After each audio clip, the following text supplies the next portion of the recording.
greetings and salutations, everybody. Welcome to the best damn movie-related show on the planet Earth, the John Campea Show, coming to you from right here on my YouTube channel. I'm, of course, your host, John Campea. It's an awesome honor and privilege, as it is every day, to have you, my international friends, join me as we talk about our favorite things in the world, movies and movie news and all sorts of good stuff. And joining me today to delve into this good stuff is the one and the only Mr. Robert Meyer Burnett. Robert, how you doing, sir? Dude, my feeds are full of Justice for Han hashtags, and I'm loving life. That makes it a good day for you. And also joining us, it's always a good day when Kris Carr is here. Kris, how you doing? I'm doing great. I loved seeing that movie. Oh, and we are going to... What movie? Well, we saw Hobbs and Shaw last night. We're going to talk about that in just a little bit. So listen, guys, here's how today's show's going to go. We got a couple of issues off the top. Then we're going to do our main topics, have a little bit of an insight of the movie news feed from Jonathan Voico, and then we're going to go and take your live questions. So let's kick things off with this. One of the movies a lot of people have been talking about for the last year or two is a new Martin Scorsese. I mean, wrap your heads around this. Martin Scorsese film with Robert De Niro, Al Pacino, and Joe Pesci. Of course, that's The Irishman. We've been hearing a lot of talk about it. There's been a lot of drama about it, all this kind of stuff. Well, today, the first trailer for Irishman has dropped. It is now there and online. And Rob... a lot of people have been waiting to get their first glimpse of this movie, get their first look at this film. It's here. It wasn't like a 30-second thing. It was well over 2 minutes long, gave us a kind of a little bit of a bigger look at it than maybe a first 30 or 45-second kind of teaser would traditionally be.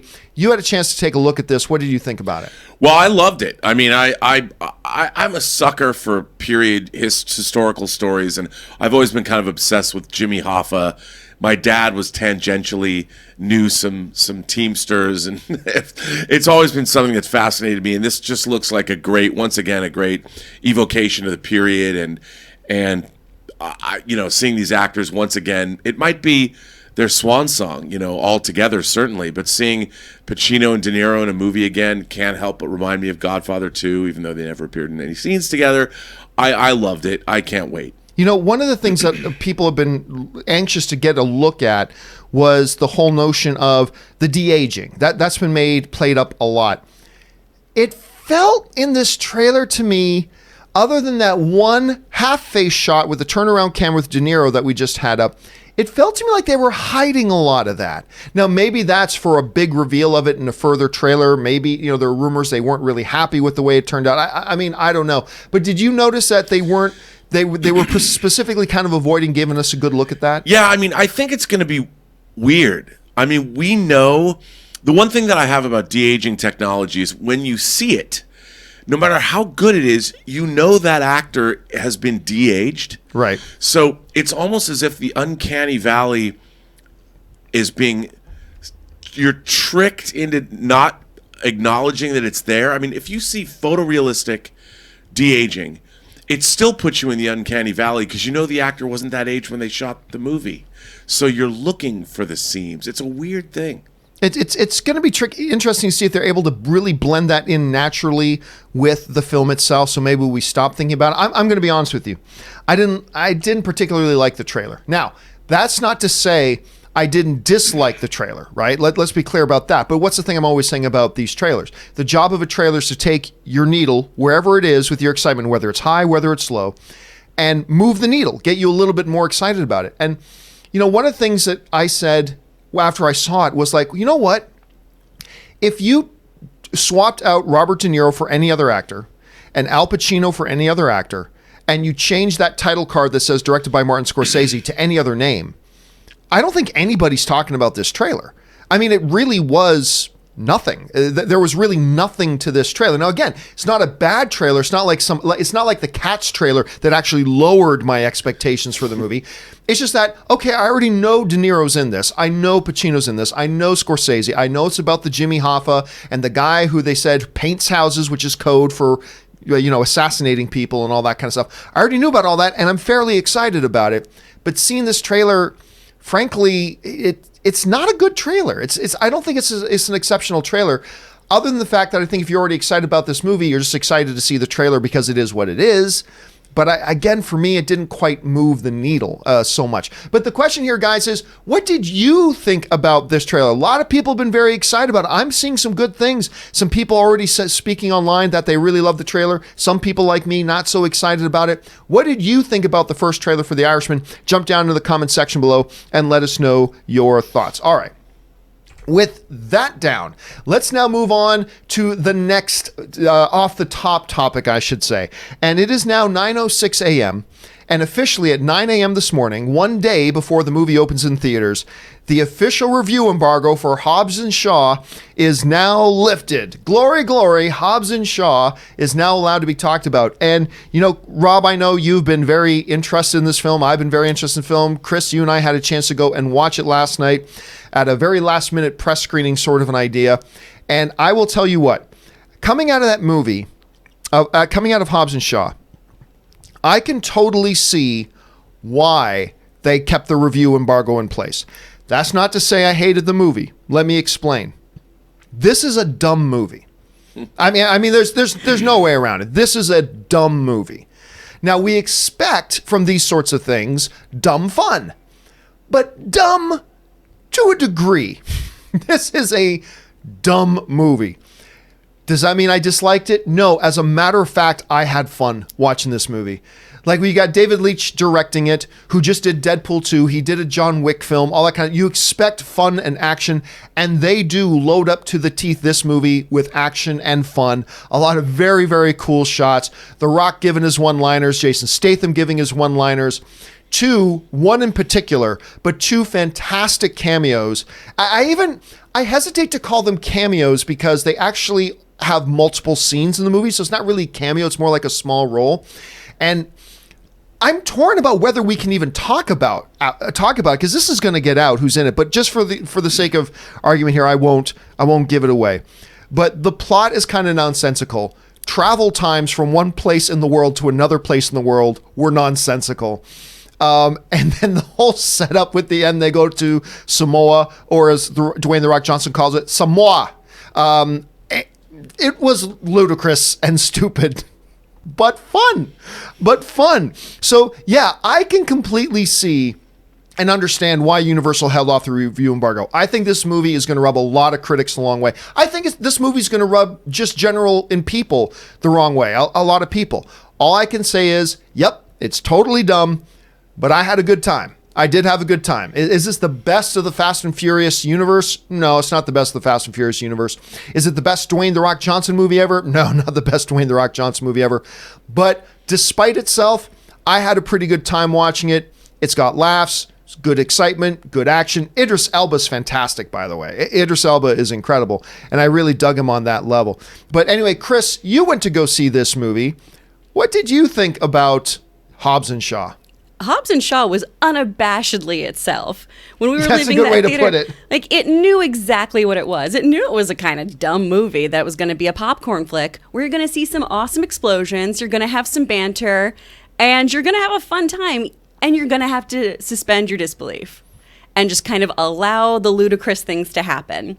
The things that are really great in the movie are how The Rock and Jason just can spar and their chemistry with each other. Like, there's some sexual tension there, I think. They just need to hug it out. But they were really, really great. Their dialogue was so funny and good. The action sequences were really, really great. I was talking to John last night about how one of my friends makes drinking games to Dwayne "The Rock" Johnson's movies. And this was one, there's so much slow motion. Please don't play a drinking game if that's your rule. You will die in the third act. Oh my gosh. But it's fun. It's a really cool movie to see. And it's, the phrase I always like to use that my husband coined, tombstone pizza movie. It's, it's kind of slutty and greasy, but man, it's still good. Rob, here's the thing. Like, look, you can have movies that are stupid, right, and dumb, right? But there are movies that are dumb fun, but still put some stuff into it that fleshes it out other than just the action and explosions, and has a little bit more weight to it than this. Right. And I really did find that this movie fell short in that degree, which is why I think you're going to see a number of negative reviews for it, and I understand that. My personal review is positive because it's still fun. But one thing I will say is that people who were thinking they were going to get justice for Han in this particular movie, you're going to walk out very disappointed. Unless all you're looking for is, as we talked about in that story yesterday from the writer, if what you're just looking for is Jason Statham's character to at least just acknowledge, then maybe you'll be happy. But he doesn't mention Han by name. There's just this one scene. Again, we talked about this in the story yesterday, where Jason Statham says to his sister before they're going into battle, there are things I've done in my life that I'm not proud of that I need to atone for. And the writer of the movie says that's a direct reference to the Han character. But if you didn't read that interview with the writer, you would have no idea. So I think there are going to be some people who are in the Justice for Han camp that walk out of that feeling a little bit satisfied. Well, the very existence of this movie is just an affront to Han's memory. Be very clear about that. Yeah, and really, Jason Statham is a hero. I mean, Deckard Shaw is a hero in the movie. I gotta say this too: the girl, I'm totally unfamiliar with the girl who plays his sister.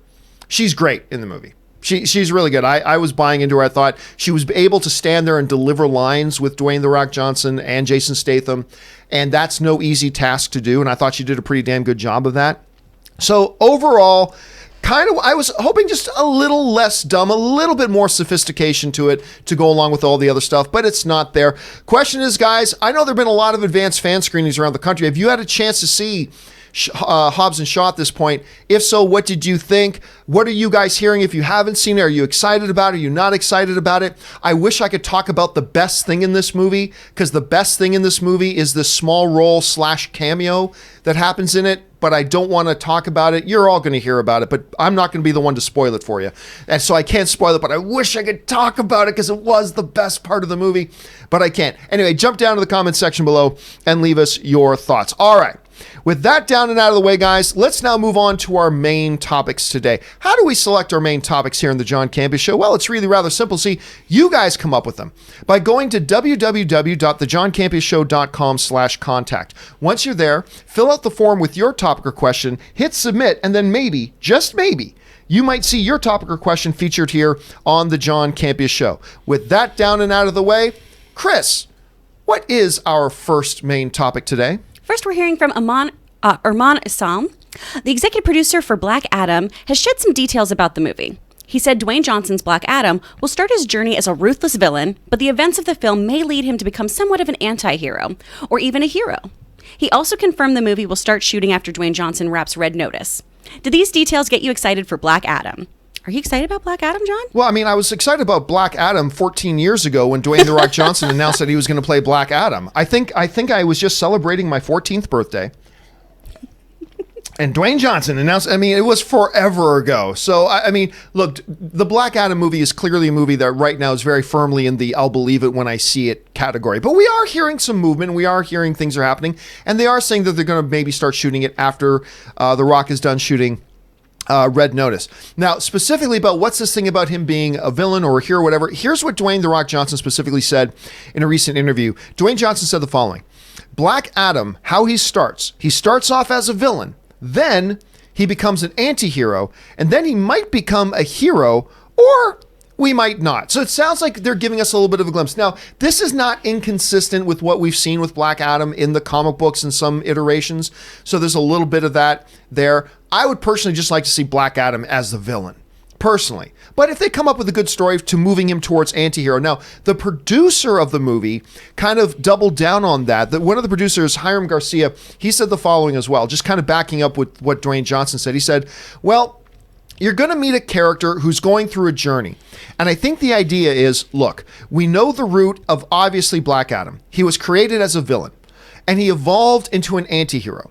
The anti-hero is a character that we always loved and that we responded to. But ultimately, this is a guy who he does have a moral compass, as skewed as it may be.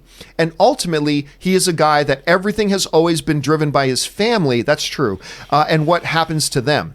And he is never opposed to unleashing hell when you cross him. So all that combined with the fact, Rob, that they're saying this thing could now finally be getting moving. We're actually starting to hear story details about it, shooting maybe after Red Notice, all this kind of stuff. Number one, let me ask you, Rob, Is this movie actually ever going to happen? And then number 2, what do you think about these details we're hearing released? Well, the details intrigue me. I mean, it sounds like they're definitely on the right path for the character and the film. If they're going to take it in that direction, I think that's the way to go.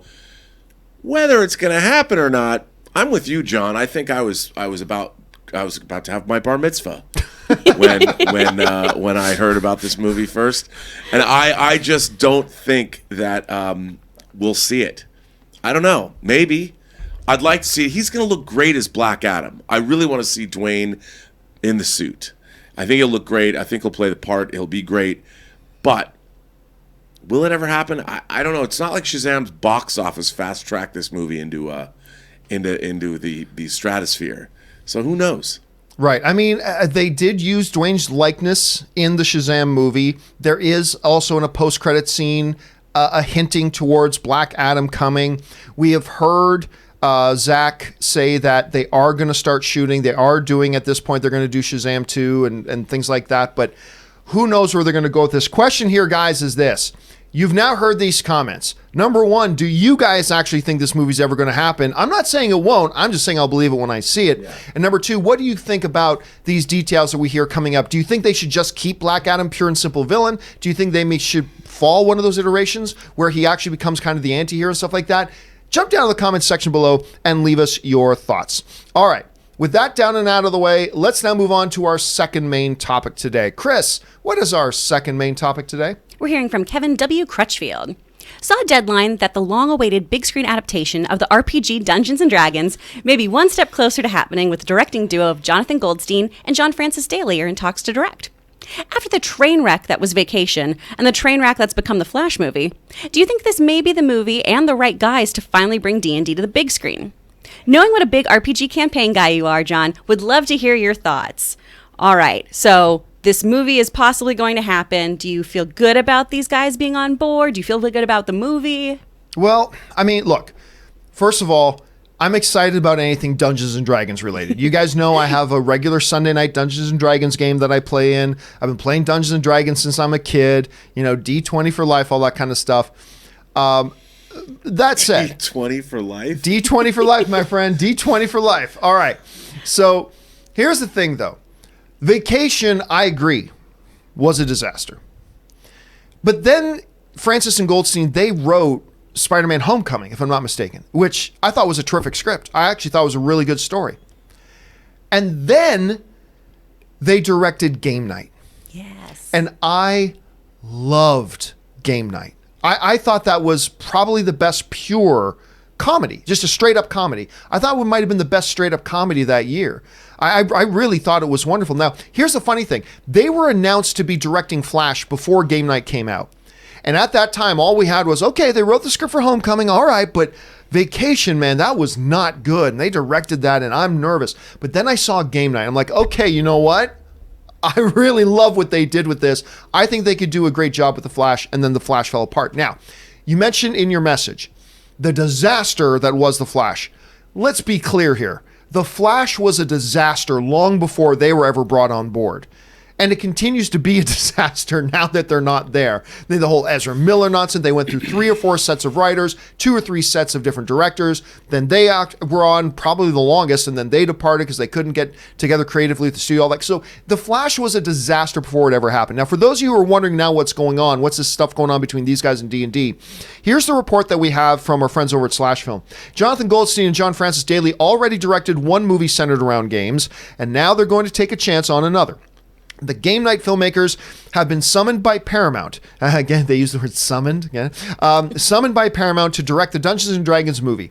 Goldstein and Daley were previously attached to direct The Flash for Warner Brothers, but recently exited the project. Now, they have their eyes set on a film adaptation of the fantasy role-playing game.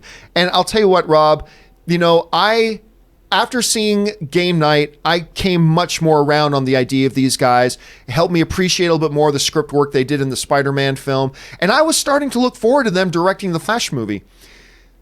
I'm totally down with the Dungeons & Dragons movie. Now, they tried it once before, and it was an unmitigated disaster. The one with Jeremy Irons. Terrible, terrible, terrible film. And this new one could be a bad idea too. But I will admit, because of my bias, I am excited for them to get on this and to see an actual D&D movie. You're hearing about this situation. What do you make of it?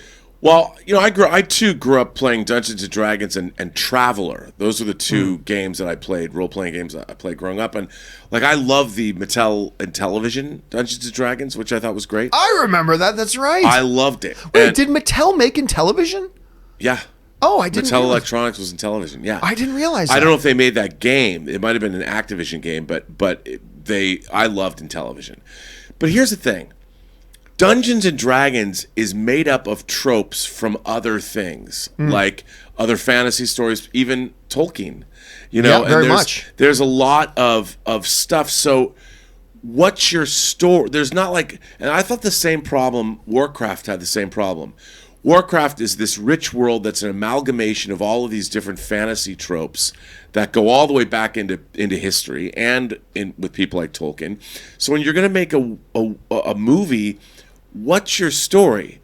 You end up having to tell sort of a generic fantasy story that seems totally sort of, generic. Evil wizards, dragons, orcs, whatever. And when we live in a world where we got the Lord of the Rings trilogy, we have Game of Thrones, we have a lot of this great fantasy material that's being, writ large on the big and small screens. How do you make a Dungeons and Dragons movie and have it stand out and be as good, if not better, than what we saw already? How do we do that? I think you're looking at it the wrong way, to be honest with you, because I agree with you 100% that, when you approach something like a Dungeons and Dragons, there's not a pre-told story there, right?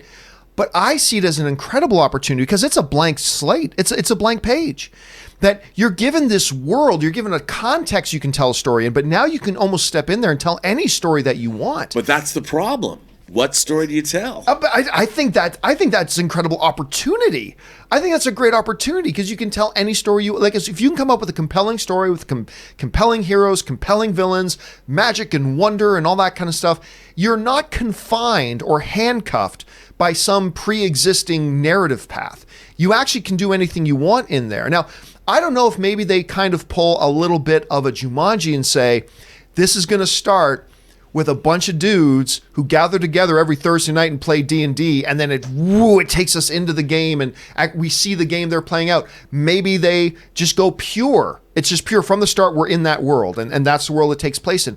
It gives them the opportunity to write whatever kind of movie they want and come up with any kind of story they want and put it within the context of a Dungeons and Dragons world. And to me, that's exciting. I think that's, I don't see, so I see that as an advantage, actually. I don't see that as a limitation.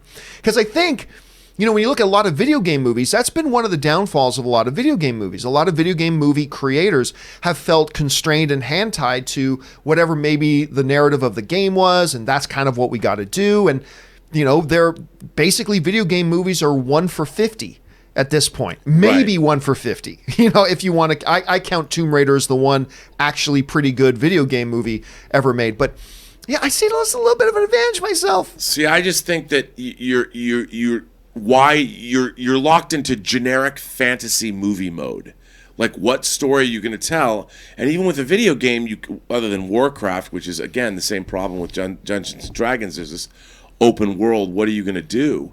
How do you make this different than how do you make it better than Game of Thrones?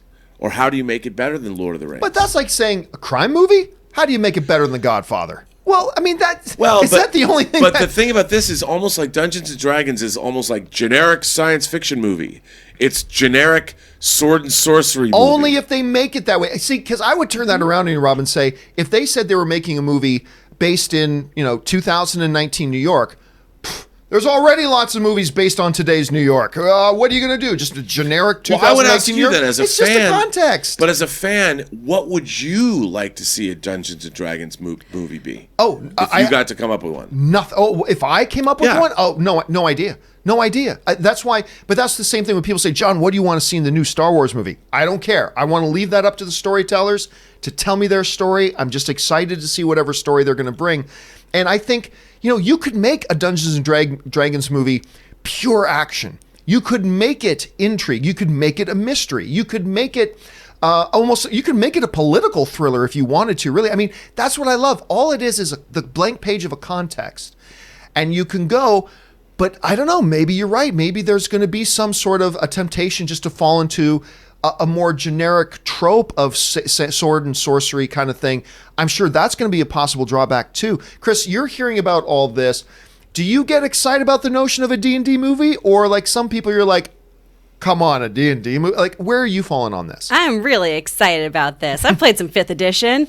Let's do this. I think what's really interesting here is that, for me, the things that you have to hit if you're being confined to saying it's a D&D inspired film is that you're mostly hitting the archetypes of the players, right? Right. So you need to have, your mage, your rogue, some cast assembled, some little team formed. But as far as the story going tells, that can go anywhere. And like any good D&D campaign, what really works is specificity in your quest, and then incredibly interesting choices to that, to what you're having happen in the game, right? So it gives you a lot of room to experiment and do things that are against the tropes. If you do have something that's very Lord of the Rings, Tolkien-esque, then how are you going to turn that on its head and make it interesting? Because the thing I like about D&D is when somebody makes an off-the-wall choice, and then your DM gives them that Benny at the end and is like, that was crazy. No one saw that coming. I didn't even know. You gave me so much to think about for next week's session. So I think it gives people a lot of room to really experiment with, a fantasy genre and have fun with it. And I think at the heart of it, like, we all love to experiment. That could have gone the wrong way. New t-shirt. New t-shirt. We all love to experiment. Winky face. But no, and I think you're right. It gives them the freedom. To Rob's point, though, it will depend on if they go into it with the attitude of, let's really get creative here. Let's do something because we have no restraints here. Let's do something creative. Or, as Rob is fearing, they could fall into, well, we kind of feel the pressure just to have a sorcerer, a ranger, a dwarf going after the evil orc king. And if they do leave it at that, there is the danger of that. And I think Rob has a point there with that as well. It'll all be about what do they decide to do. And I hope they decide to go balls to the wall and get a little bit creative. Anyway, guys, what do you think about this news about the game night? And at one time, we're going to be the Flash directors now taking on a Dungeons and Dragons movie. Are you excited about it? Do you think it's a little bit too little, too late? Or are you just excited about the idea of experimenting? Jump down to the comment section below and let us know your thoughts. All right. With that down and out of the way, let's now move on to our third main topic today. Kris, what is our third main topic today? This is from Mitchell Caulfield. Hey, John and crew. Love the show. I saw something that says the MCU writers of Endgame and Avengers would like to fix and take a shot at making a Superman movie. As a huge Superman fan and lover of Henry Cavill's portrayal of the Man of Steel and all the like, and all the movies of DC has been in so far, do you think that Superman needs to be fixed? What do you think, crew? Thank you. Well, you're a big Superman fan. How do you feel about somebody redoing Superman? Yeah, well, first of all, I'm always open to new iterations of any movie. Like, hey, reboot Star Wars. I'm fine with that. If it's good, great. If it sucks, I got the original still. Yay, I win. So, I mean, it's all good. So, I love the Henry Cavill Superman. And I'm a little bit torn because on one side, guys involved with the Avengers and Endgame writers saying that they'd like to take a crack at Superman. That's kind of exciting. But I'm also going to admit I'm not excited by what they said. Now, let's go back. Here's what they actually said in talking about this. So here's what this is all based on. Stephen McFeely said this. I mean, I think Captain America shows there are certainly ways to do a really good Superman movie in this day. You don't have to dirty him up. You don't have to get rid of his earnestness. The Christopher Reeve Superman is one of my favorite movies. So that's one we certainly borrow from all the time. So this has been caught on, and understandably so. Writers of Avengers and Endgame come out and start writing stuff like that. A bunch of people get excited. I take issue, though, with a couple of the things that he said. Now, granted, keep in mind when you're hearing my comments here that I am a big fan of Man of Steel. And I am a big fan of the Henry Cavill Superman. So you want to take what I say with a grain of salt because I have a pre-existing love for that character and what they've done with him. But I do take a couple of issues with him. This whole notion that you need to fix what this Superman is. First of all, Captain America? I'm sorry. Captain America is my favorite character in the MCU, but really because they've treated him not like the Christopher Reeve Superman, they've treated him like the Henry Cavill Superman. I'm not saying they stole from that. I'm just saying, if you were to say which of the two Supermen is the Chris Evans, Captain America more alike. He is much more like the Henry Cavill Superman than he is about the Christopher Reeve. What do we see out of Captain America in the MCU? He eventually becoming very jaded, very skeptical, untrusting of the system and of the governments he works for. He becomes disillusioned, particularly when we see in Winter Soldier. It's like, I don't even know if I can do this anymore. Like, I want to do the right thing. I'm guided by this moral compass and principle, but I always thought being guided by this moral compass and principle meant being connected in with this system, and I don't think I trust people anymore. I don't think I trust the system anymore, blah, blah. And he eventually becomes a little bit more dirtied up. Not because he wants to roll around in the mud, but because he's living in a scenario now that is just throwing dirt on him. And it's you can't help but with that. Carrying that over into Superman himself, if you want the, gosh, golly, ma'am, I'll get your cat out of the tree and then enjoy some of your delicious apple pie, ding, as his teeth glow and shimmer. If you want that Superman, that's fine. But you can only do that Superman if you put him in a world that is conducive to that. You know, you can have Christopher Reeve Superman if your Lex Luthor is Gene Hackman going, yeah, I'm going to take over land property. Yes, come with me now. What's the name of his little sidekick again? Otis. Otis. Come, Otis. You know, if you want to make that kind of a world, fine. In that kind of a world, you can have that kind of Superman. What I loved about Man of Steel personally, Rob, was the notion that, you know, here we had Kal-El, who had that same sense of right and wrong that the traditional Superman has. He has that same innocence about him. He has that same desire and drive to do good and protect the innocent. The difference is the world that he lives in. And he's a character that has become conflicted by what he's seen. I love in Man of Steel the way they build up showing his childhood and where that's lived. And he's trying to figure out, how does he do all of this? And then he discovers he's alien. And then he finds at least a hologram of his actual biological father and all this kind of stuff. I believe that Henry Cavill's Superman was the Superman previous iterations would have been if they lived in this Superman's world. The other Supermen can live the way they are in the worlds that you created for them. This one was a little different. And I don't think Superman needs to be fixed. I'm not saying you can't recast Superman or reboot him and do him a little bit differently and it not be amazing. Of course you can. But I take a little bit of an issue with suggesting that you don't have to dirty him up. They didn't dirty him up. They just put him in a more grounded world, and this is how we responded to it. And then using Captain America as an example is actually a bad example because that Captain America is more like Henry Cavill's Superman than he was about Christopher Reeve Superman. That's my thoughts on it. End of the day, I'd still be down for them writing a Superman movie either way. Anyway, Rob, you're hearing about all this. What's your response to it? Well, like you, I loved Man of Steel. And I think everything that you said is pretty dead on. When I listen to people, fanboys, whatever, I've been reading Superman comics my whole life. I've seen every Superman movie, and I thought their portrayal of Superman was a Superman for today. I mean, even the 78 Christopher Reeve Superman, as much as I do, and I adore that movie, it's a movie that's out of time.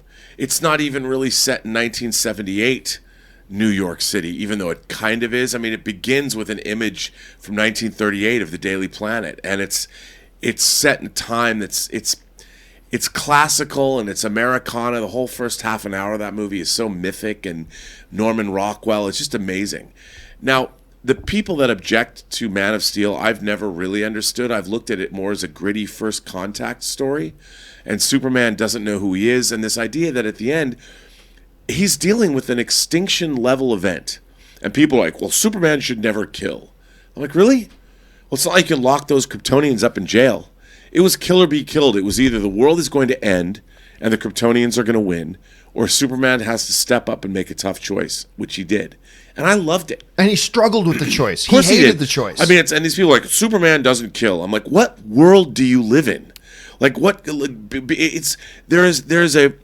a certain level of fandom, and I've been a part of it my entire life, that is sort of, they don't think things through on a certain level. They want things to be in this nice little box. And while superhero movies are growing and evolving and look at Logan. You know, Superman, Man of Steel was a movie that was more mature and asked a lot of tougher questions than say, your 78 Superman did. It was very cut and dried in that movie. But when you have people coming down, the Kryptonian Zod and his mini army are going to come to Earth and decide to eliminate everybody, what do you do about that threat? It's not like you can, it's not half-assed. You either handle it or you don't. And I see all this criticism level at Man of Steel. I loved every minute of it. I love Cavill's portrayal of it. I think that we need to carry forward that vision of Superman. I wish. Because otherwise, it doesn't work. You're never going to make a Superman movie work if you try and set it with a 1938 sensibility. You never will. I love that you brought up the whole killing thing, too. Another bad way to try to compare him to Captain America. Do you know what Captain America's body count is in the MCU? He killed a lot of people. And not just huge superpowered gods. I'm talking about regular Joe soldiers and whatever. He's killed a lot of people. And we never talk about that. So don't talk to me about, oh, you can't dirty him up. Come on, you've dirtied him up a lot already. Anyway, what do you guys think about these comments about the guys from the MCU saying they'd love to write a Superman movie, which I gotta admit does excite me, but I personally take some umbrage with the way they're describing it. But maybe you think they're 100% on the money. That's valid too. Jump down into the comments section below and let me know what you guys think about that. All right, with that down and out of the way, let's now move on to the fourth main topic today. Kris, what is our fourth main topic today? We're hearing from Jimbo Slice. Nice name. Is that a real name? Well, there's Kimbo Slice. That's his biblical name. Yeah, remember because there's Kimbo Slice the fighter, so Jimbo. I like it. I like it. Hi, John and gang. With movies like Endgame at 3 hours and 2 minutes, Once Upon a Time in Hollywood being 2 hours and 41 minutes, the upcoming It Too being 2 hours and 45 minutes, what are the odds that we see the comeback of things like an Intermission and Roadshow like Quentin tried with The Hateful Eight? Do you think Quentin Tarantino tried too early, and if he tried again, it'd be more successful? Thanks, guys. Rob, do you think we are going to have intermissions again in films? Probably not. Now, we've heard, I didn't know this until somebody told me that in Europe, they just give long films intermissions anyway. I didn't know that, but I can't see intermissions being put in movies. I think it's not something modern audiences understand or know. But on the other hand, if we get movies that are much longer than 3 hours, you're gonna have to. Like I would want to have to get up in the middle of a movie and miss any of the movie. That would annoy me to no end.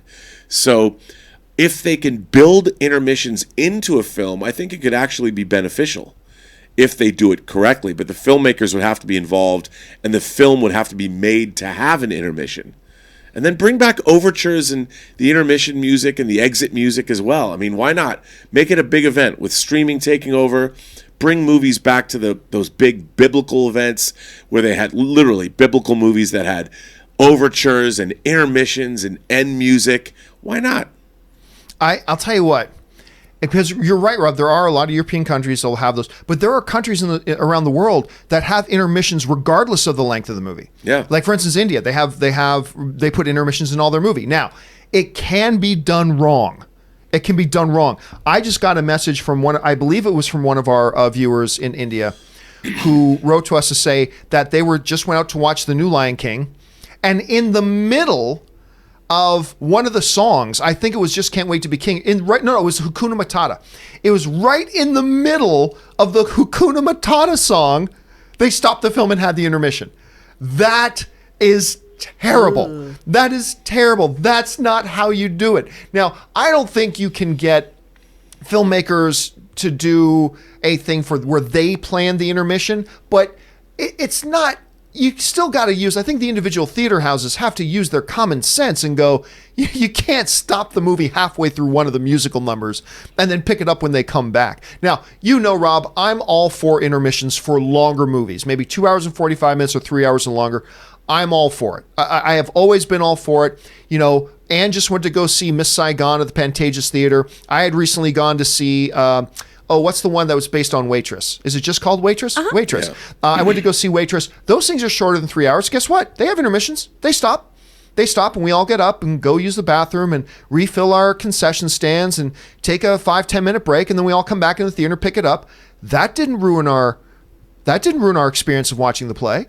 That didn't ruin our experience of watching the musical. Not at all. Not in the least. And I understand why some people feel like, Because you pointed out yourself, Rob, and I think it's a really good thought. It's not what our audiences today are used to. It would be something different, but I think it would be something we would very quickly adapt to. Even in our sports, right? NFL has halftime.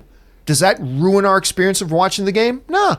You go to the show, they do intermissions. I think you can do that, but I'm not a hardliner on that. Like, I don't think they should do like in India or whatever, where it's just every movie they have an intermission. But I think, yeah, man, when it gets to 3+ hours, because Erin Cummings was on this show, and she told the story about how she literally peed herself because of Endgame's runtime. She didn't want to miss any of it, and she ended up getting to within 3 steps of the stall and ended up peeing herself a little bit. I mean, I just think there's a lot of benefit and not very much drawback, but I think you're right, Rob. One of the biggest roadblocks of this is just going to be, it's just not what people have experienced. And I think a lot of people are afraid it'll disrupt and ruin my experience of the movie. But I think if they actually went to a couple of things that had an intermission, they would probably realize it doesn't. But that's a big question right now. And I think that's going to be something that faces us as these movies get longer and longer. Now, that is actually the message of today's question of the day, ladies and gentlemen. I want to ask you, with movies getting a little bit longer and longer and longer, not all of them, but we're getting some of these movies that are getting some exceedingly high run times.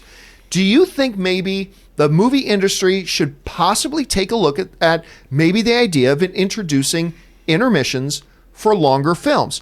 My Twitter handle right there is simply at John Campea. You can run over to my Twitter handle and check out. We've got the poll there right now. I put this up just before we started the show.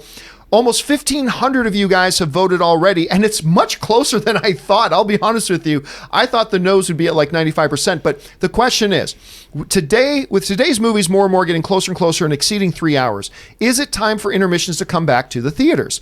And actually, 39% of you, almost 4 out of 10 of you guys are saying, yes, it's a good idea. I was not expecting that. I thought it would be like 3 or 4%, to be honest with you. Anyway, 39% of you are saying, yes, it's a good idea. 61%, still the majority of you guys are saying, no, that would be a disruptive thing in the movie theater. What do you guys think about that? Jump down into the comments section below. Let us know your thoughts and go on over to my Twitter account and cast your vote. I'm going to leave that up there for just a little bit. All right. With that down and out of the way, let's now move on to our fifth and final main topic today. Kris, what is our fifth main topic today? I just have to read this real quick. Someone in the chat said, obviously theaters should provide catheters. Yeah, there you go. That just killed me. This one is from Yusan Y. Hi, John. I know you're skeptical of DC's New Gods movie ever happening, but I just saw that the director just confirmed that they're still working on it and that Darkseid himself will be the villain of the movie. With them consistently putting out information and the fact that they have their main bad guy, does this give you more confidence that the movie will happen? Do you believe this movie's real? I mean, we've talked a couple of things. Black Adam, for a long time, The Irishman, to me, it's like, I'll believe it when I see it sort of thing. New Gods is also one of those. I honestly, if I had to put $5 on it, I don't think this New Gods movie is even going to happen. Now, I'm not 100% convinced of that. I have no insider information of that. That's just me going, really? It just seems like a really questionable decision. But anyway, where's all this coming from? Headlines running around right now, Darkseid to be villain of whatever. Where's that coming from? Here's where this is all coming from.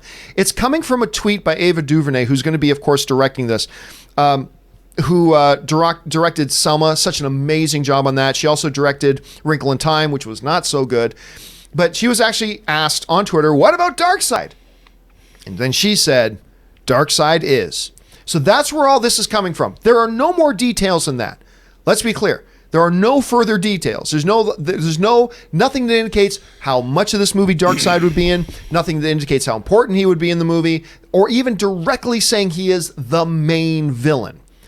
But he is going to be there clearly. And if he's there, he ain't there to be a saint. He'll be a villain. That much is clear. But that's where all this is coming from. Rob, you know more about New Gods than anybody I personally know, and probably know more about Darkseid than anybody I personally know.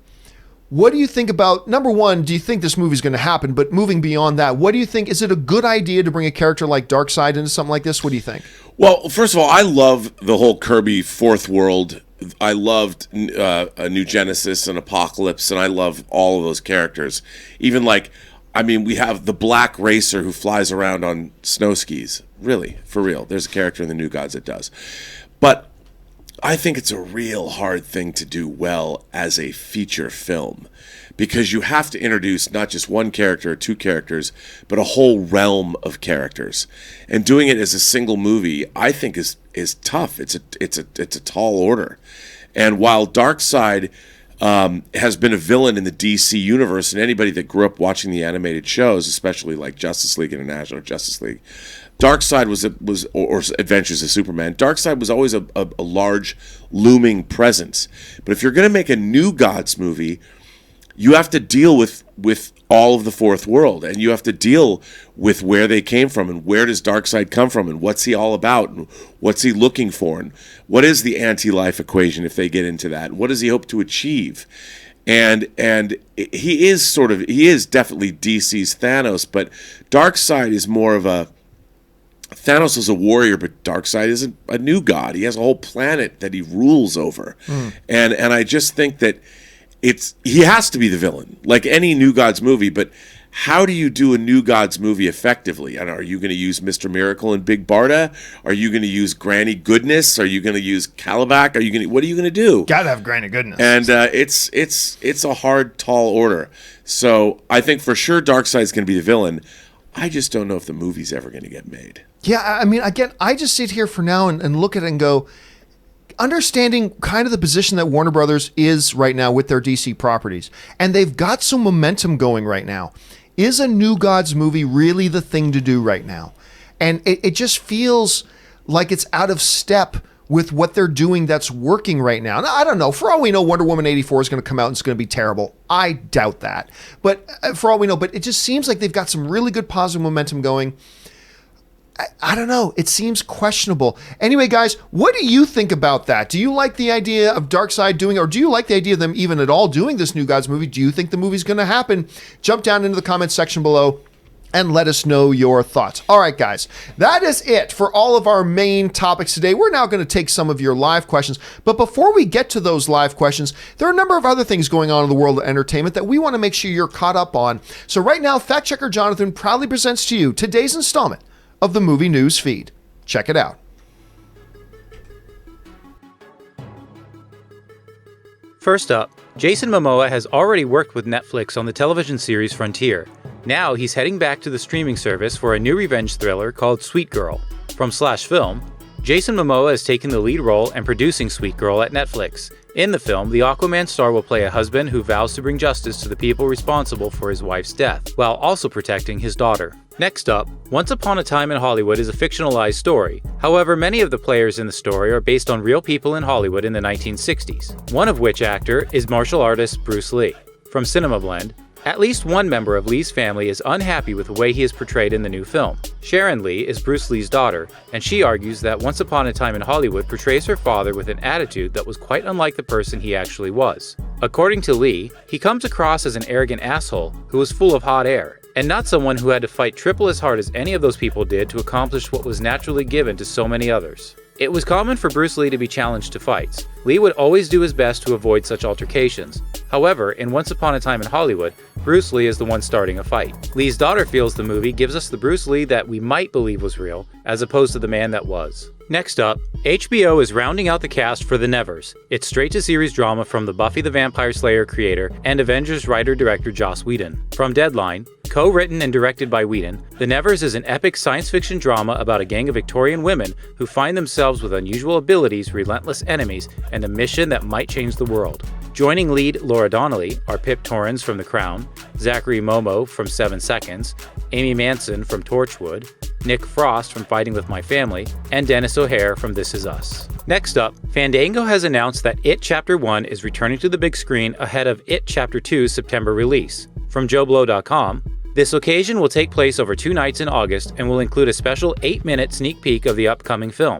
It's all happening on Saturday, August 3rd and Tuesday, August 6th. Fandango posted this tweet yesterday. It was revealed that It Chapter 2 will clock in at a whopping 2 hours and 45 minutes worth of Pennywise pandemonium. That's a full 30 minutes longer than its predecessor. And finally, Paramount Pictures has ended a creative relationship with one of the iconic executives who put the studio on the map. Robert Evans served as the president of production at the Hollywood-based company, now owned by Viacom, in the late 60s and early 70s, and transitioned to a production deal in 1974. That deal has been consistently renewed for over 45 years, but recently expired and will be dissolved. Evans shepherded some of the most memorable titles to come from Paramount, or any studio, including Roman Polanski's Rosemary's Baby and Francis Ford Coppola's The Godfather. The 89-year-old has not made a film since the 2003 rom-com How to Lose a Guy in 10 Days. And that will do it for today's installment of the Movie News Feed.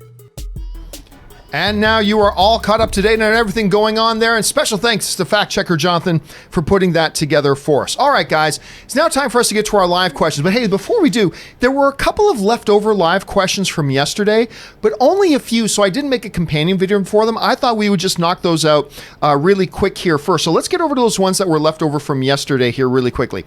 Eric Michael wrote, "Are you guys ready for Zombieland 2? Seen the trailer?" Have seen the trailer. Again, I've been mentioning this before. I am actually not a fan of the original Zombieland. I didn't hate it, but not that big of a fan of it. But I got to say, the trailer for the second one looks really damn good. Darth Sidious writes, "Could Gareth Edwards be a potential director for Avengers 5? I doubt it. I don't think he and Disney are on the best footing right now together. He directed the original Godzilla movie, which not a lot of people love. And then he directed Rogue One, but there's a lot of talk that, they kind of took the movie out of his hands at some point. So I don't know if he and Disney are on the best things. I haven't seen anything from him yet. I don't think he's a bad director, but I haven't seen anything out of him yet that makes me think he'd be great for an Avengers 5, so I doubt it. Darth Sidious wrote he's already directed a Disney film, yes, with Rogue One, but I'm not sure that went great between him and Disney at this point, so I'm not sure that would work out, even though I do love Rogue One. S. Beam writes, "Free Guy, an action comedy about a bank teller." Oh, that's right, about a bank teller who finds out he is actually just a character in an open world video game that will soon go offline. Ryan Reynolds, Taika Waititi. Yep, that's right. So somebody mentioned Free Guy the other day. I'm like, which one's Free Guy? That's the one. That does sound really good. I've been excited about that movie ever since I heard the concept. Now, I really haven't heard much else about it since, but the concept I think is pretty fun, so I'm looking forward to that. Arjun writes, "Dark Knight / Captain America, better trilogy?" I've been asked that question about 1,000 times, and I'll say what I always say. The Dark Knight trilogy has the best single movie out of the 6, and that's obviously Dark Knight. But I think overall, I take the Captain America trilogy. The Dark Knight has the best single movie, but overall as a collective trilogy, I go the Captain America trilogy. And the last one here is Scott Edwards writes, "Who should be the villain in Avengers 5? My answer to that is always the same, Scott. It doesn't matter. It really doesn't matter. It makes no difference whatsoever. You can take one of the greatest comic book villains of all time, Doctor Doom, and put him in as a villain in your comic book movie, and your comic book movie still sucks. Right? We've seen that happen time after time after time after time. So it doesn't matter what character. My opinion is, it doesn't matter. All that matters is, how do the writers write the villain? And so you can take a character you've never heard of.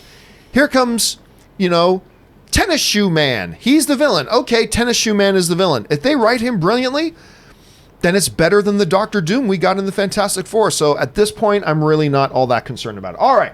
That's the leftover questions from yesterday. Let's now get over, and I gotta go back up to the top here. Let's go over and get to the questions from today. Nathan Oswald writes, "Birthdays today. BJ Novak from The Office and from Inglourious Bastards turns 40. I still think of him as a kid. Dean Cain turns 53. J.K. Rowling turns 54. Wesley Snipes turns 57. Mark Cuban turns 61. He feels like he's going to be in his mid-30s forever. And Michael Biehn. Tell you what, Michael Biehn, guys. Michael Biehn is, of course, from the original Terminator film. Michael Biehn is a guy that I never understood how he didn't break through to become a legit. I mean, he was also in Aliens.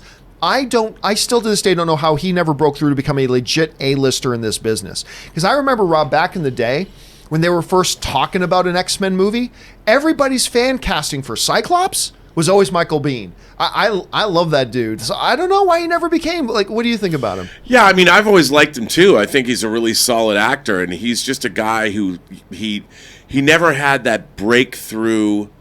Like, Aliens was still seen as Sigourney Weaver's movie.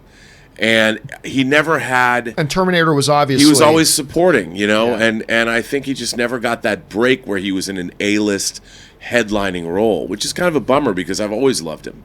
Have you watched much of Michael Biehn, or what do you think of him, Kris? Just in Terminator. Right. Because I finally saw Alien, 2 years ago at Cinespia. And I've only seen the first Alien. Yeah. Oh my. So you have wait a minute. So you haven't seen Aliens? No. What? I know. Okay. I even cosplayed and everything, and I still haven't seen it. Okay, I think what we gotta do is sit down, Rob. I think we need to sit down with Kris and film her watching Aliens. I think we've got to do that because that's like one of the greatest action It films bums of all me out time. you first saw Alien at Cinespia, though. Yeah? Because it's one of my favorite. I mean, I think Alien is a pretty perfect movie, but the experience of seeing it in a theater on a big screen in 70 millimeter can't be beat.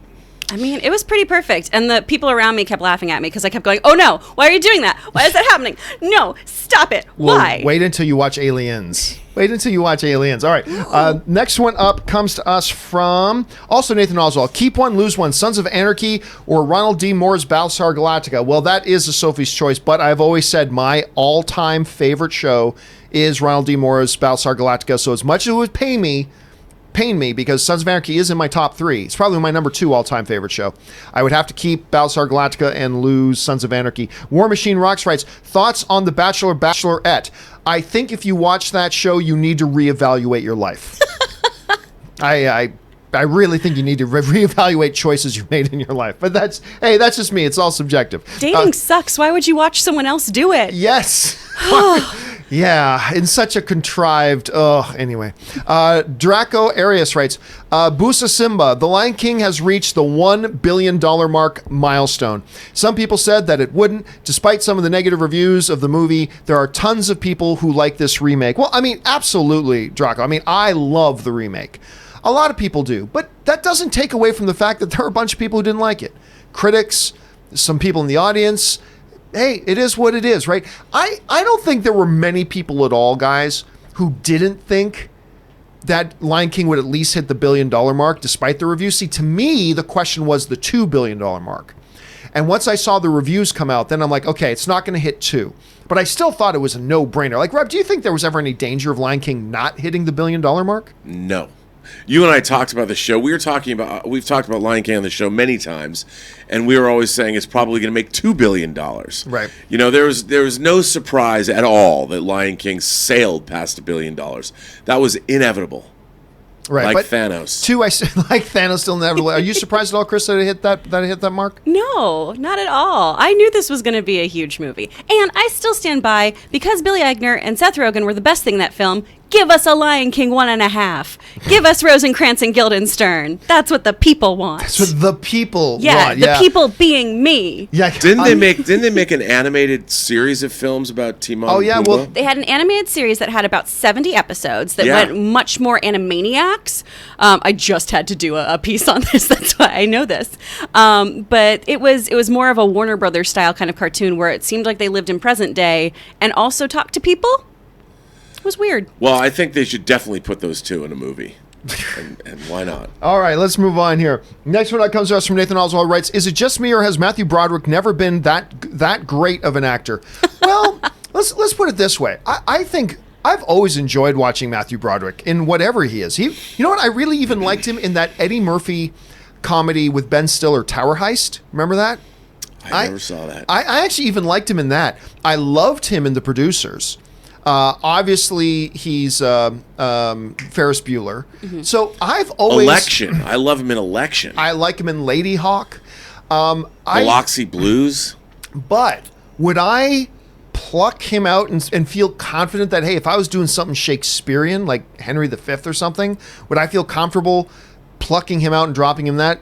Maybe not. Matthew Broderick may be one of these cases, guys, in Hollywood where he's always played the right roles for him, because I've always liked him in whatever I've seen him in. War Games power. Oh, of course, War Games, War right. Games. Would you like to play a game? I mean, the only way to win the game is how? Not to play. There you go. But I've never really, now that I think about him, I've never found him to be a great thespian, but just great in picking the right roles that suited him well. How have you seen him, Kris? Like, when you think of Matthew Broderick, do you think of a great actor? I mean, I just think of him as Ferris Bueller. And he had a great run on 30 Rock, actually, as a government official. I didn't even know that. He has a very small part where he works with Alec Baldwin for a while. I've just had people work with him who had a very, kind of experience with him. Oh, that's unfortunate. Yeah. Because he comes across as really delightful. All right, let's move on here. Next one, War Machine Rocks writes, best Samuel L. Jackson movie. Well, okay, whenever you ask about the best movie about anybody, is it just any movie at all that they even remotely appeared in? Or a movie that was their movie? Because it's hard, because if it's a broader term, it's hard not to go Jurassic Park. For me, I mean, there have been, obviously, he was bloody brilliant, and the movie Django Unchained was absolutely incredible. Then, of course, you've got Pulp Fiction. And that's it, man. Pulp Fiction is Sam Jackson's shining moment. I don't think I mean, and he's not, it's an ensemble movie, but everybody remembers that. In 100 years, people are going to remember his performance. As Jules. But is that the best movie he's been in? I think it is. I mean, because when you say the best movie, like, you have to say the best movie just because an actor appeared in the movie. It's got to be the best movie, their best movie. If you interpret it that way, then it's got to be their best movie. Because, look, I thought it was, everybody hold on to your butts. I mean, I like Jurassic Park, but it's not his movie. I agree. It's not his. I'm saying if you interpret it as any movie they've appeared in, I would probably say Jurassic Park. If it's the best movie that he is truly a feature character in, either one I would go with is a Tarantino movie. I actually think his performance in Inglourious Basterds is even a little bit better than his performance in Pulp Fiction, but that would be tight. Do you got one, Kris? I really, really love him in Black Snake Moan. I think he's incredible in that film. That's a great it's call. Such a good with Christina, movie. That was Christina Ricci in that with him, right? Yeah, that's one and a lot of people Justin don't talk about. Timberlake, who did a great job. That's right. I don't know if I thought he was that great. That's pretty that was me. All right, next one up. Where are we at? Nathan Oswald writes, until the Disney Plus MCU shows come out, I won't get the service. I can wait a while for Mandalorian. Hey, I get it. Yeah, I mean, seriously, because I know I wasn't going to get the CBS All Access service until there was more than just Star Trek Discovery. I ultimately caved and did anyway. But I can totally get, even if Mandalorian looks great, I can totally understand the logic of saying, you know what? It's always going to be there. I'm going to wait to start paying for the service until there's some more original content on it for me to consume and enjoy. I'll be signing up for it day one, but I can totally understand where you're coming from on that, Nathan. Andres Martinez writes, question for all. What's your favorite song? Oh, for me, that's easy. It's Where the Streets Have No Name by U2. I think it's the greatest song ever written. What about, do either of you guys have an all-time favorite greatest song? That's tough. Maybe The End by The Doors. Ooh. What about you, Kris? Got one? That's a hard one off the top of your head. I like to drive here in the morning to pump myself up to Dance Off by Macklemore featuring Idris Elba. I also like DMSR by Prince. Oh, that's a great one. I don't know if I recognize that one. It's in Risky Business. Dance music. Okay. Everybody get on the floor. What the hell'd you come here for? Right. Girl, it ain't no use. Might as well get loose. Sounds like Bob Dylan. All right. Next one up. Marie Seifring writes, I've seen reports that Kevin Feige said Scarlet Witch could have defeated Thanos by herself if Thanos had not called in the heavy artillery. What does that tell you about how powerful Scarlet Witch will be in WandaVision and Doctor Strange 2? Thanks and love the show. I think one of the things they've got to be very, very careful with in the MCU is how powerful they say each individual character is. Because now, he's suggesting Captain Marvel could have taken Thanos. And now you're suggesting Scarlet Witch could have taken Thanos.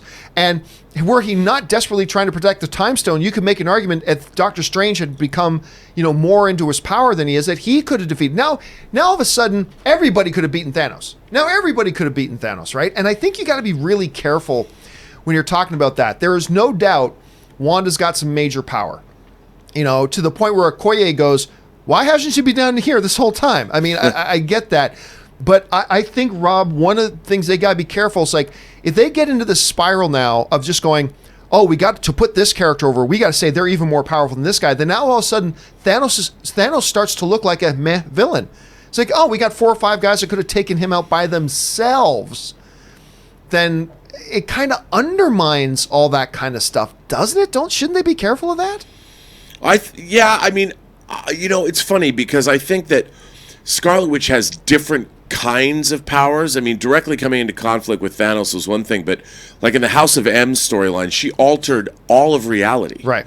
You know, so her powers are not necessarily brute force. They deal with things differently, and I really hope that the WandaVision series has to do with the Vision and Scarlet Witch keeping each other in check. Like Vision can explore his humanity, and Scarlet Witch will discover how she can be more grounded and centered through the relationship she has with Vision, or doing something like that. Because with Doctor Strange, the powers that they possess have to do with things that are beyond the physical plane. So it's different, but I think you're right. I if you can make Wanda just able to defeat anyone, then there's no threat anymore. Yeah. And by the way, a lot of people complain saying, you know what, Vision probably should have been able to take Thanos, and it's like, and now it's like, okay, now you're just putting everybody's power ideas through the roof, and it's going to become silly. They've got to be very, very careful about that, I think. All right, next up, Steve James writes, regarding who should direct Avengers 5, my pick would be John Favreau. As far as Whedon goes, I would actually prefer to see him do the X-Men. Well, I mean, look, I would not object to a John Favreau X-Men or a John Favreau Avengers. I would not object to a Joss Whedon X-Men either. Like, bring him into he established your Avengers. Why not bring him in to establish your X-Men? I'm all for that. Again, I think there's lots of very talented directors that they could bring in, a big laundry list that I'd be happy with. Those just happen to be two of the words. And that was Rob's pick, by the way, John Favreau. I thought that was an inspired choice Joss as Whedon, well. I liked his run on the X-Men comics, so bring him on. Yeah, so there's a totally good fit there. Canada Rocks writes, just saw the trailer for The Hunt. It looks like the Blumhouse version of The Most Dangerous Game, and I'm stoked. You know what was the name, Rob? I'm trying to remember what it was. Stone Cold Steve Austin a number of years ago had a movie, remember, where it was the same thing. He was put on an island where they got hunted, right? So it's a little bit kind of like that. I like the trailer for The Hunt. I thought it was fun. There's a great science fiction movie. It's an Australian movie. It was in Australia. It was called Turkey Shoot, but it was released here as Escape 2000, and it's a great, like, people are hunted, and it's more of a dystopian kind of a thing, but you can never go wrong when human beings are hunting other human beings on film. I'm always into that premise. And I was excited because, I mean, I was looking at this, like, who's the lead girl? I know I've seen her. Who's the lead girl? And then, Kris, you pointed out it's actually the second lead character in Glow. Yeah, it's Betty Gilpin. That's, she looks great in this. She's incredible. She is such a good performer. Oh my gosh. I like her a lot in Glow. Mm-hmm. I think she really kind of holds that show together, to be honest with you, and I love the show. I love the show in general. All right, let's see here. Nathan Oswald writes, you were a tomato. A tomato doesn't have logic. A tomato can't move. That's from Tootsie. Oh. Really? I love Tootsie. I don't remember that. Whoosh. You were a tomato! I love that movie, by the way. You know, one of my first great experiences in LA was that over at the Cinema Dome, Rob, which where you love to go, they had a special screening of Tootsie, one of the all-time greatest comedies. So good. And they had Dustin Hoffman there doing Q&A after it. It's one of the best theater LA experiences I ever had. So I'm glad you recognize that, because even when you mention it's from Tootsie, I still don't remember it, even though I love that movie so much. All right, Curtis Lopez writes, Rob, when are you going to rain vengeance on Hector Navarro? I made peace with Hector. We shook hands. It's all worked out. Sometimes his name makes me shake. I won't scream, though. A little PTSD going on there? Navarro. I won't do it. I'm gonna hold it together. All right. S. Beam writes, well, here we go. New Gods versus the Eternals. Which side of the comic book coin will face up? DC or Marvel? Both were created by Jack Kirby. Honestly, I hope they both do well. What do you all think? Thanks. Well, I mean, at this point, SB, and look, the comparisons will be inevitable for obvious reasons. I'm not going to fault anybody for comparing the two. I mean, there's obvious reasons why. The thing is, right now, I know one's going to happen. I ain't so sure the other one's going to happen. Like, we know the Eternals is coming. Or, you know, I should throw this in here, guys, by the way. I think it was somebody by the username of Samba. I think it was Samba.